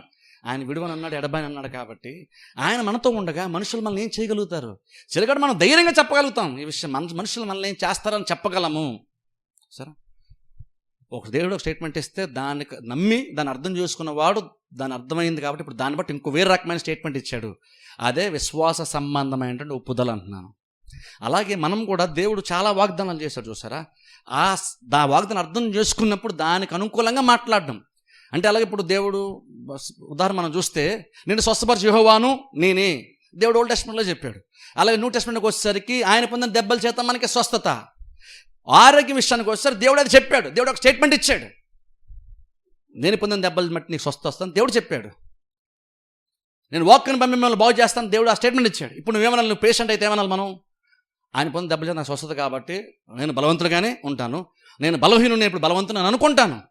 ఆయన వాక్ని బట్టి నేను బలవంతుణ్ణి. ఇప్పుడు ఏం చేస్తున్నావు నువ్వు?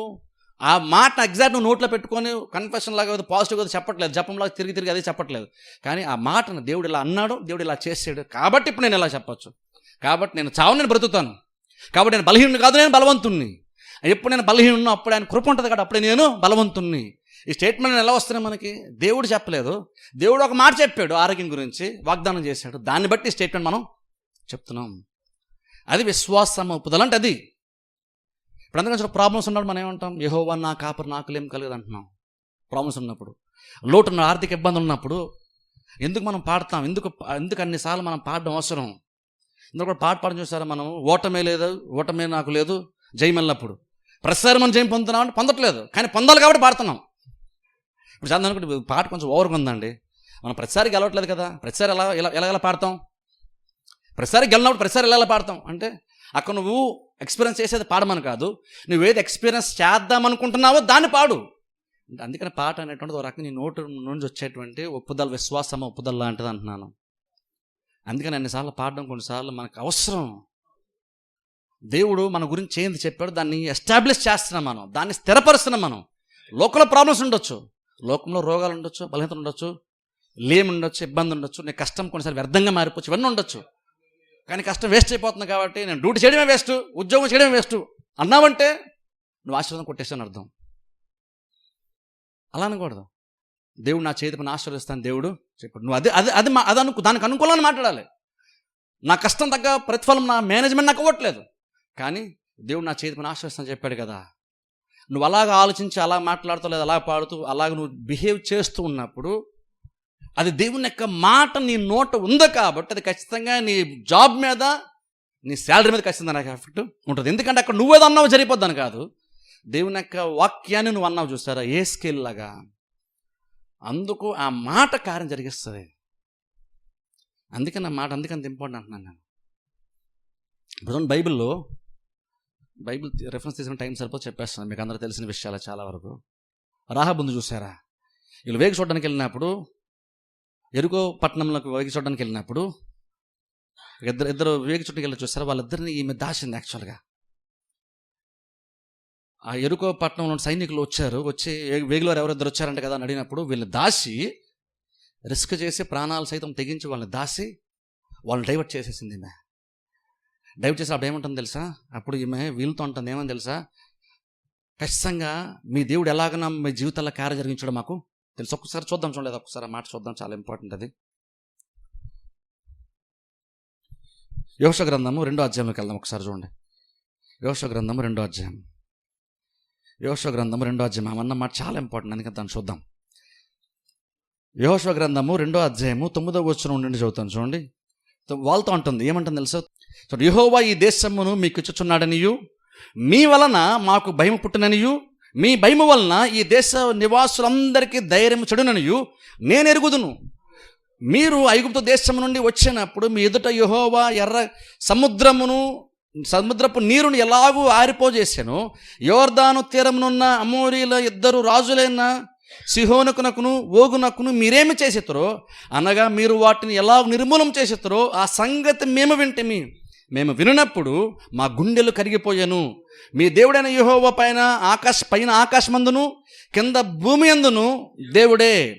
మీ ఎదుట ఎట్టి మనుషులకైనా ధైర్యం ఏమాత్రమును ఉండదు. నేను మీకు ఉపకారము చేసేదనే గనక మీరును నా తండ్రి ఇంటికి ఉపకారము చేసి నాకు నిజమైన ఆనవాళ్ళు ఇవ్వండి. ఇప్పుడు చూడండి, అక్కడ గమనించండి. ఆమె ఏమంటుంది తెలుసా? ఈమె ఏదైతే నమ్మిందో దేవుని గురించి, దేవుని యొక్క కార్యాల గురించి, దేవుడు ఎలా సపోర్ట్ చేశాడు ఇజ్రాయెల్ ప్రజల్ని, కనీసం ఈమె నమ్మినట్టు కూడా ఇజ్రాయెల్ ప్రజలు నమ్మలేదు తెలుసా? వాళ్ళు అనలేదు అలాగా. ఈమె ఇక్కడ ఏదైతే యాక్చువల్గా మాట్లాడుతుందో ఇజ్రాయెల్ ప్రజలు కూడా ఇలా మాట్లాడలేదు. అందుకని వాళ్ళు నశించిపోయారు. ఈమంటుంది ఒక అన్యురాలు, ఒక వేసి అంటుంది, లేదు మీ దేవుడు నిజమైన దేవుడు, మీ దేవుడు ఎలా కార్యం జరిగించాడో మేము విన్నప్పుడు మాకు అందరికి భయం వేస్తుంది. కాబట్టి మీ దేవుడు నిజమైన దేవుడు, మీరు ఖచ్చితంగా స్వతంత్రించుకుంటారని నాకు తెలుసు. కాబట్టి మీరు ఏం చేస్తారు తెలుసు? మీరు వచ్చినప్పుడు దయచేసి నన్ను, నా కుటుంబాన్ని, నా ఇంటి వారిని మీరు కాపాడండి. గమనించిన అన్నప్పుడు వాళ్ళు అంటారు, సరే అయితే మేము వచ్చినప్పుడు నువ్వు కిటికీకి ఎర్రదారం అంటే ఎర్ర క్లాత్ ఏమైనా కట్టు, అది గుర్తు ఆనవాళ్ళగా ఉంటుంది. అప్పుడు నీ ఇంటి వారిని మేమేమి చేయము, అందులో మీరు బయటకు వస్తే మాత్రం మీ పని అయిపోద్ది, అందులో ఉన్నంతవరకు కూడా ఖచ్చితంగా మేము గ్యారంటీ మీకు అన్నారు. ఇప్పుడు గమనించండి, రాహాబుగా విశ్వాసం చూడండి ఒకసారి. వినిన తర్వాత ఆమె ఎందుకని వీళ్ళు సపోర్ట్ చేసిందో తెలుసా? రాజుకి భయపడకుండా ఎందుకు సపోర్ట్ చేసింది తెలుసా? ఆమెకు ఒక విషయం తెలుసు. ఏం తెలుసా? ఖచ్చితంగా ఎరుక ప్రాకారాలు చాలా పెద్దవే, చాలా బలమైనటువంటివే, కానీ వాళ్ళు ఖచ్చితంగా వచ్చేస్తారు, మా రాజుని ఎలాగో వాళ్ళు చంపేస్తారు, మేమందరం నిర్మూలం అయిపోతాం. కాబట్టి చచ్చిపోయేటువంటి రాజు నేను భయపడాలి. ఇప్పుడు మా రాజు నేను భయపడ్డాను, ఎలాగో చచ్చిపోతాడు, కాబట్టి నేను ఆయనకి భయపడి నా ప్రాణం ఎందుకు నేను పోగొట్టుకోవాలి? కాబట్టి నేను ఈ చచ్చిపోయే ఈ రాజుకి భయపడను, నేను యెహోవా దేవునికి భయపడతాను అని యెహోవా దేవునికి భయపడి వీళ్ళని ఆశ్రయించి రిస్క్ చేసి ఇద్దరు వేగుల్ని దాచింది. ఆ కార్యం ఎందుకు చేసిందంటే ఆమె ఒకటి నమ్మింది. ఏం నమ్మింది తెలుసా? మా రాజు చచ్చిపోతాడు, ఇజ్రాయెల్ ప్రజలు ఖచ్చితంగా స్వతంత్రించుకుంటారు. ఎలాగది? ఇజ్రాయెల్ ప్రజల సైన్య బలం ఉందనా? కాదు, వారి దేవుడు ఎలాంటోడో ఆమెకు అర్థమైంది. ఆ రోజు ఆమె లిటరల్గా ఆమె ఒక రకంగా పాజిటివ్ ఒప్పుకుందామె, యెహోవా దేవుడు ఎలాంటోడో. మీరు చూడండి, ఎరుకో పట్టణం అంతా మొత్తం నేలమట్టం చేసి నాశనం చేశారు, కానీ కుటుంబం కాపాడబడింది. రహాబు ఎంత గొప్ప అధిక దేవుడి చేసి ఈ విశ్వాసాన్ని దేవుడు ఘనపరిచి గౌరవించి ఎంత గొప్ప ఘనత ఇచ్చాడంటే, ఆమె యాక్చువల్గా యేసుక్రీస్తు వంశావళిలో ఆమె రాయబడింది. ఇజ్రాయెల్ ప్రజల్లో ఆమె కూడా కలపబడింది, తన ప్రజల్లో ఆమె కూడా చోటు దక్కింది. యేసుక్రీస్తు యొక్క వంశావళిలో ఆమె పేరు మెన్షన్ చేయబడింది. మనిషిగా చూస్తే ఆమె ఎవరు పెద్ద లెక్క చేయరు, కానీ ఆమె విశ్వాసం ఎంత గొప్పదో చూడండి, ఎంతగా దేవుడు ఘనపరిచాడు. ఆమంటుంది మీ దేవుడు ఖచ్చితంగా ఇస్తాడు. ఆ విషయం మాకు తెలుసు, అందుకనే తెలుసు కాబట్టి రాజు ఓడిపోతాడు, కాబట్టి ఈ ఓడిపోయి ఈ రాజు నేను భయపడాలి. ఎంత నమ్మకం చూసారో దేవుని మీద, దేవుని యొక్క వాగ్దానం మీద, దేవుడు చేసే కార్యాల మీద ఎంత నమ్మకం ఒక అన్యురాలకి. అంత నమ్మకం మనకు కూడా దేవుని యొక్క వాక్యం మీద ఉండాలి. ఇప్పుడు అందుకే అంటున్నాను చూడండి, మనం ఒప్పుకున్న దానికి అపోస్తలుడును ప్రధాన యాజకుడైన అంటే ఏం చేస్తాడు? ఇప్పుడు యేసుక్రీస్తు ఏం చేస్తాడు? యాజకత్వపు కార్యం చేస్తాడు. ఓ రకంగా చూడండి, యాజకత్వపు కార్యం అంటే కొన్ని బైబిల్ అడ్వకేట్ అని వస్తుంది. అడ్వకేట్ అంటే సింపుల్ చెప్పండి లాయర్ అని అర్థం. అడ్వకేట్ అంటే లాయర్ అని అర్థం.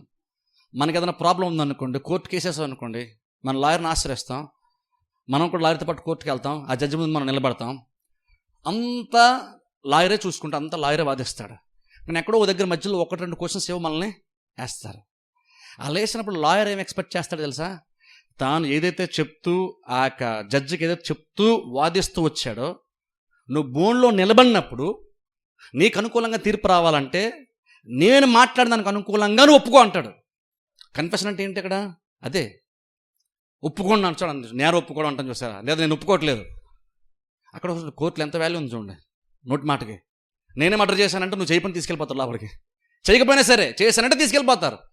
ఎందుకంటే నీ నోటికి అక్కడంతా వాల్యూ. అందుకని లాయర్లు ఎలా పడితే అలా మాట్లాడరు, చాలా ఎగ్జాక్ట్ పాయింట్ మాడతారు వాళ్ళు. ఎలా పడతారు ఊరిని టైం పాస్కి గ్యాప్లు ఫిల్ చేయడానికి లాయర్లు మాట్లాడరు. నోటి మాట లాయర్లు వాల్యూ తెలుసు. చాలామంది పాస్టర్లకు తెలియదు, ఊరిని ఏది పడితే మాడతాం మనం చర్చిలో కూర్చొని. విశ్వాసాలు కూడా మనం కూడా కొంచెం ఏది పడితే మాడతాం. కానీ లాయర్లకు చూడండి, వాళ్ళకి దాని వాల్యూ తెలుసు. జస్ట్ చిన్న మాట కనుక అటుగా మాట్లాడితే తీర్పే మారిపోద్ది. అది తెలుసు. అందుకే లాయర్ ఏం ఎక్స్పెక్ట్ చేస్తాడు? నీకు ఒక ప్రాబ్లం ఉండి నువ్వు కోర్టులో కేసు ఫైల్ చేసినప్పుడు లాయరే వాదిస్తాడు నీ తరపున. వాదిస్తూ సింపుల్ ఎప్పుడప్పుడే లాయరో లేదంటే జడ్జో కొన్ని విషయాలు అడుగుతాడు, లాయర్ చెప్తుంది నిజమేనా అంటాడు. అప్పుడు సింపుల్ ఏమనాలి? నిజమే అనాలి. నువ్వు సింపుల్గా ఒకటే మాట. నువ్వు అక్కడ కొత్తగా నువ్వు వాదించేదేమీ లేదు, లాయర్ వాదిస్తాడు, ఆయన చెప్పిన అనుకూలంగా నువ్వు ఒకసారి జస్ట్ తలోపడమో లేదా అవునో కాదో అని చెప్పడమే. మీదంతా లాయరే చూసుకుంటాడు. ఇప్పుడు లాయర్ ఏం ఎక్స్పెక్ట్ చేస్తాను నేను నుంచి అంటే, నేను వాదిస్తున్నాను కాబట్టి మనల్ని చాలా ప్రిపేర్ చేస్తారు. ప్రిపేర్ చేసి ఏమంటాడు, నువ్వు జడ్జి ఇలా చెప్తాడు, నువ్వు ఇలా మాట్లాడు, ఇలా మొత్తం ప్రిపేర్ చేస్తారు. తీరాడికి వెళ్ళిన తర్వాత పాపం లాయర్ ఎంతో కష్టపడి వాదిస్తుంటే నువ్వు కనుక వ్యతిరేకంగా మాట్లాడవు అనుకో, ఏమవుతుంది చెప్పండి? జడ్జి ఏం ఫీల్ అవ్వడు. జడ్జి తీర్పు ఉండమే కదా, ఆయన విన్నదాన్ని తీర్పిస్తాడు. జడ్జికి ప్రాబ్లం కదా, ఎవరు ఫీల్ అవుతారు? లాయర్ ఫీల్ అవుతాడు. ఎందుకని? నేను ఇంత ప్రిపేర్ అయ్యి నువ్వు కేసు తీసుకొస్తున్నా అంత స్టడీ చేసి నేను ప్రిపేర్ అయ్యి ఏం మాటలు అంత పాయింట్ ప్రిపేర్ అయ్యి వస్తే, నువ్వు జస్ట్ నేను అనుకూలంగా ఏదో చెప్పాను దాన్ని మాట్లాడడం మానేసి విరుద్ధంగా నువ్వు మాట అన్నావు, మాట తీర్పు మారిపోయింది అంటాడు. అంటే కోర్టులో ఏం చేస్తాం? లాయర్ వాదిస్తాడు అనుకూలంగా, మనం జస్ట్ 2-3 మాటలు మనం మాడితే చాలు. ఆ లాయర్ పోస్ట్ని యేసుక్రీస్తు యాజకత్వపు కార్యంలాగా తీసుకున్నారు. ఇంగ్లీష్ బైబిల్లో కొన్ని చోట్ల మన పక్షము లేదంటే యాజకుడు అన్న చోట కొన్నిసార్లు అడ్వకేట్ అని వస్తాయి. అడ్వకేట్ లాయరే. ఇప్పుడు వీళ్ళందరికంటే బెస్ట్ లాయరేనా?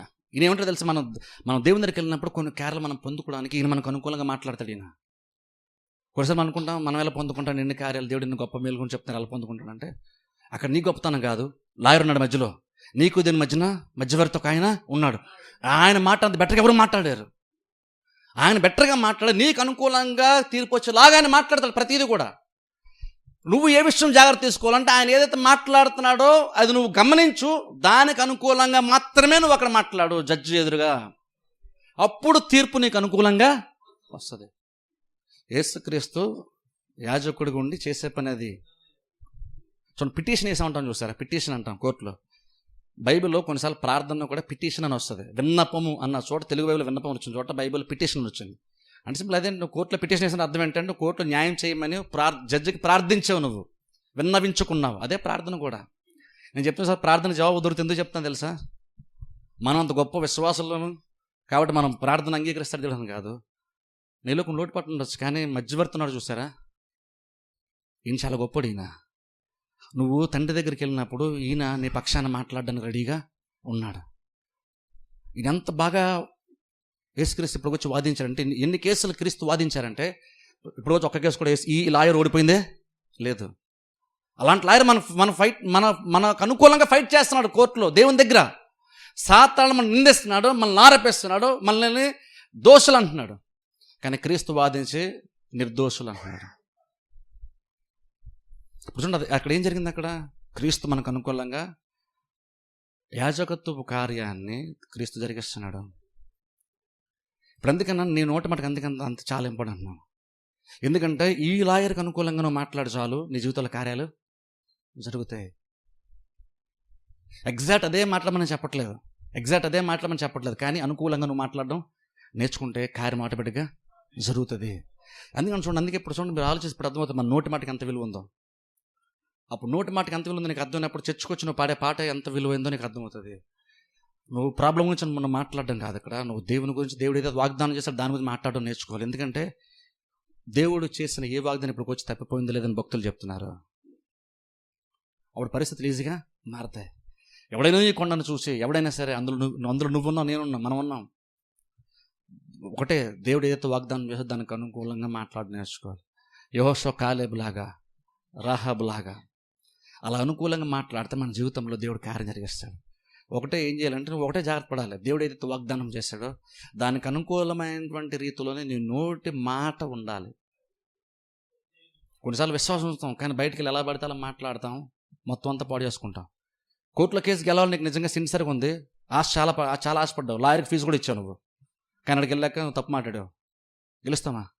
లాయర్ ప్రాబ్లం కాదు, నీది ప్రాబ్లం. అక్కడ లాయర్ ప్రాబ్లము కాదు. అప్పుడు అలాగే మనం ఎలా పడితే అలా నోటితో ఎలా పడితే అలా మాట్లాడి దేవుడు నాకేం చేయలేదు అనొద్దు. యెహోషువ చెప్తున్నాడు, జీవితం చివరికి అంటున్నాడు, నేను వృద్ధుని అయిపోయి చచ్చిపోయే టైం వస్తుంది, అందరిలాగా నేను వెళ్ళిపోతాను. కానీ ఇప్పుడు చెప్తున్నాను, నేను నా లైఫ్లో ఒక్కడు కూడా దేవుడు చెప్పి చేయకుండా ఉన్నదే లేదు. ఇలాంటి మాట నమ్మండి. కొంత చెప్పి నేను ప్రార్థించే దేవుడు వినలేదు, అయినా సరే నేను వదలలేదు, ఉపవాసం ఉండి చేశాను. ఆలీలు చెప్పే మాటలు బైబిల్లో దేవుడు చెప్పాడు, చూడండి, దాన్ని నమ్మండి. బైబిల్ దేవుడు అంటున్నాడు, యెహోషువ అంటున్నాడు, దేవుడు చెప్పాడు ఒక్కడు కూడా చేయకుండా ఇప్పుడు వచ్చి ఉన్నదే లేదు, ఆయన చేయకుండా మానేసిందే లేదు.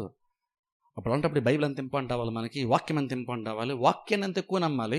ఈ వాక్యాన్ని ఎంత ఎక్కువ నమ్మితే దీనికి అనుకూలంగా మనం ఎంతగా పాజిటివ్గా మనం మాట్లాడాలి. ఎంత వాక్యం అనుకూలంగా మనం మాట్లాడగలగాలి. లేమున్నప్పుడు లేమి గురించి మాట్లాడుతున్నాం. కానీ లేమున్నప్పుడు పర్లేదు, ఈ రోజుకి మనకి లోటు ఉంది, ఇబ్బంది ఉంది, ఆర్థిక ఇబ్బంది ఉన్నాయి, కానీ ఇంకొన బైబిల్ దేవుడు యెహోవా నా కాపరి నాకులేం కలగదన్నాడు, బ్రతుకు దినములన్నీ కృపా క్షేమంలే నా వెంట వచ్చునన్నాడు. కాబట్టి నా లైఫ్లో అదే జరుగును గాక. నువ్వు అలా అన్నావు అనుకో, అది నీకు అనుకూలంగా జరుగుతుంది. అది నువ్వు నార్మల్ మనిషిలాగా ఆలోచించాను అనుకో, అది మరీ ఎక్స్ట్రీమ్ అండి. దినాలన్నీ కృపాక్షేమాలు వచ్చేస్తండి, ప్రాబ్లమ్స్ రాబెట్టండి. కానీ యెహోవా నా కాపరి అయితే నాకు అలా రాదని దావీదు అన్నాడు. నువ్వు దాన్ని పట్టుకోవాలి, కానీ ప్రాక్టికల్గా వస్తాయి కదండి అని బాగా వస్తాయిలేని ప్రాబ్లమ్స్ అనకూడదు. అలా అంటే నువ్వు అనుకున్న దానికంటే త్వరగా వచ్చేస్తుంది. ఎందుకంటే నువ్వు విత్తనప్పుడు చెప్పని చూస్తారా, పిడికిడ విత్తనములు చేత పట్టుకొని వెళ్ళి విత్తుతావు, కానీ మూసుకుని వస్తావు. నువ్వు సింపుల్గా నోటితో ఎలా పడితే అలా మాట్లాడేసాయి, నీ వెనకాల లారీలు వచ్చేస్తుంది నెగిటివ్గా అంతా, ట్రక్కులతో. ఇవన్నీ అంత ప్రాబ్లమ్స్ ఎలా వచ్చేస్తాయి? మనమే మాట్లాడడం తెలియకుండా, రోజుకు ఒక విత్తనం విత్తు వచ్చాం ఎక్కడో దగ్గర తెలియకుండా, ఎలా పడితే అలా మాట్లాడి ప్రాబ్లమ్స్ పెద్దవైనాయి. నేను ముందు అనుకున్నాను కదండి ఇలాగే జరుగుతుందండి. నువ్వు ముందు అనేసావు కాబట్టి అదే జరిగింది. మరి దావీదు అలా అనలేదు కదా. దావీదు ప్రాబ్లమ్స్ ఫేస్ చేయలేదా? ఫేస్ చేశాడు. కానీ దేవుడు వాగ్దానం చేశాడు దావీదు కన్నా, నేను పిలుచుకున్నాను, నేను అభిషేకించాను కాబట్టి. ఆయన ఎప్పుడైతే దావీదు దేవుడిని అర్థం చేసినప్పుడు అంటున్నాడు, కీర్తనలు రాసిన అంటున్నాడు, నా బ్రతుకు దినములు కృపాక్షేమం నా వెంట వచ్చాను. అదేంటి దావీదు, సౌలు ప్రాబ్లం కాదా నీకు? ఉంది, కానీ నేను సౌలుని పట్టించుకోను, నేను దేవుణ్ణి పట్టించుకున్నాను. దేవుని బట్టి నేను చెప్తున్నాను, నేనేంటో నాకేం జరగాలో నేను రాస్తున్నాను. 23వ కీర్తనలో దేవుడు నా కాపరి, నాకు లోటు ఉండదు, ఆయన నడిపిస్తాడు, శత్రువు నాకు భూమి సిద్ధపరుస్తాడు, బద్దలను కృపాక్షేమం నాకు ఇస్తాడు, నా గిన్నె నిండి పొరులుతుంది. ఎప్పుడో మనం ఇలా మాడతాం, చర్చలలో పాడతాం, కానీ ఇలా బయట మాట్లాడేది ఉండదు నార్మల్గా. కానీ అది దేవుని యొక్క వాక్యమైన విషయం గుర్తుపెట్టుకుంటే, నువ్వు కనుక ఆ మాట నీ నోట ఉంటే, నిన్ను బట్టి కాదు కానీ నీ నోట ఉన్న మాటను బట్టి ఖచ్చితంగా కార్యము జరుగుతుంది. అది ఒప్పుదలంటే అదే విశ్వాస సంబంధంగా అలా మాట్లాడగలరు నేర్చుకుంటే ఖచ్చితంగా నువ్వు ఏదైతే అనుకున్నావు, ఏదైతే నమ్మేవు, ఏదైతే ఒప్పుకుంటున్నావో ఖచ్చితంగా దాని ప్రకారం దేవుడు చేస్తాడు. ఎందుకంటే దేవుడు మాట ఇచ్చి తప్పేవాడు కాదు. ప్రార్థన చేసి అందరూ తల్ల వంచి కళ్ళు మూసుకోండి. నేనే చిన్న ప్రార్థన చేస్తాను, అందరూ తల్ల వంచి కళ్ళు మూసుకోండి.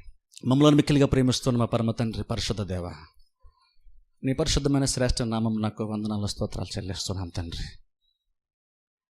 ఉదయకాల సమయంలో ప్రభావ మీరు ఇచ్చిన మాటలను బట్టి మీకు వందనములు చెల్లిస్తున్నాను తండ్రి. మీ మాటల యొక్క విలువ మాకు తెలియజేశారు.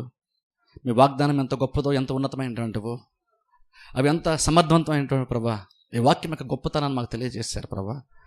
ఆ మాట ప్రభా మా నోట ఉన్నప్పుడు మా జీవితాల్లో కూడా కార్యములు జరుగుతాయని ప్రభా ఇదనని మాకు తెలియజేసి ప్రభా, ఉప్పుదల గురించి ప్రభా కొన్ని విషయాలు మీరు మాకు మీ మార్గాలు మాకు బోధించినందుకు మీకు స్తోత్రాలు చెల్లిస్తున్నాం ప్రభా. మీ మార్గాలు మాకు తెలియజేస్తూ మీ మార్గాల్లో మమ్మల్ని నడిపిస్తున్నందుకు మీకు వందనాలు. మీరు ఇస్తున్న జ్ఞానం బట్టి మీకు వందనాలు ప్రభా. మీరైతే వాగ్దానం చేశారు ప్రభా, మేము సమస్యలో సైతము, లేమిలో సైతము, బలహీనతల్లో సైతము, సమస్యల సైతం ప్రభా మీ యొక్క వాక్యమునకు అనుకూలమైనటువంటి రీతిలో ప్రభా మేము ప్రవర్తించడానికి, మాట్లాడడానికి ప్రభా, ఒప్పుకోవడానికి మాకు సహాయం చేయమని ప్రార్థిస్తున్నాం ప్రభా. మా నోటి మాటకి ఎంతో విలువనిచ్చావు ప్రభా, అందుని బట్టి మీకు వందనములు స్తోత్రాలు చెల్లిస్తున్నాం. స్వతహాగా మాకంటూ పెద్ద ఎటువంటి విలువ లేనప్పటికీ ప్రభా, ఎటువంటి ప్రత్యేకత, ఎటువంటి సామర్థ్యత మాలు లేనప్పటికీ ప్రభా, నిన్ను బట్టి ప్రభా మాకు విలువనిచ్చి నీ స్వరూపములు, నీ పోలు మమ్మల్ని చేసి ప్రభా మేము ఎలాగ మాట్లాడాలో ప్రభా మీరు విధానాన్ని మాకు తెలియజేశారు. మేము నమ్ముతున్నటువంటి వాగ్దానాలు, మీరు చేసిన వాగ్దానాలు ఎలా స్వతంత్రించుకోవాలో ప్రభా ఆ విధి విధానాన్ని ఈరోజు మాకు తెలియజేశారు. వందనాల ప్రభా. వెత్తబడిన వాక్యం దాన్ని ప్రతి హృదయంలో ఫలించడానికి సహాయం చేయమని ప్రార్థిస్తున్నాం ప్రభా. మా నోటి మాటకి విలువను తెలుసుకుని ప్రభు దానికి అనుకూలంగా మాట్లాడేటువంటి జ్ఞానాన్ని దయచేయండి. మా నోటిని ప్రభా మీ వాక్యంకు అనుకూలంగా మాత్రమే ప్రభా జీవ సంబంధమైనటువంటి మాటలు మాత్రమే మాట్లాడడం మాకు సహాయం చేయమని ప్రార్థిస్తున్నాం. వెత్తబడిన వాక్యం ప్రతి భద్రపరచని ఫలింప చేయండి.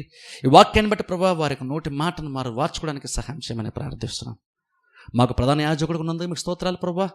మా ఒప్పుదలకి ప్రభా మేము ఒప్పుకున్న దానికి నువ్వు ఒప్పుస్తుండగాను ప్రధాన యాజకుడు ఉన్నందుకు మీకు వందనములు స్తోత్రాలు చెల్లిస్తున్నాం ప్రభా. వెత్తబడిన వాక్యం ప్రతి ఫలింపచేసి దీవించి ఆశీర్వదించమని యేసుక్రీస్తు నామమును ప్రార్థిస్తున్నాం మా పరమ తండ్రి, ఆమేన్.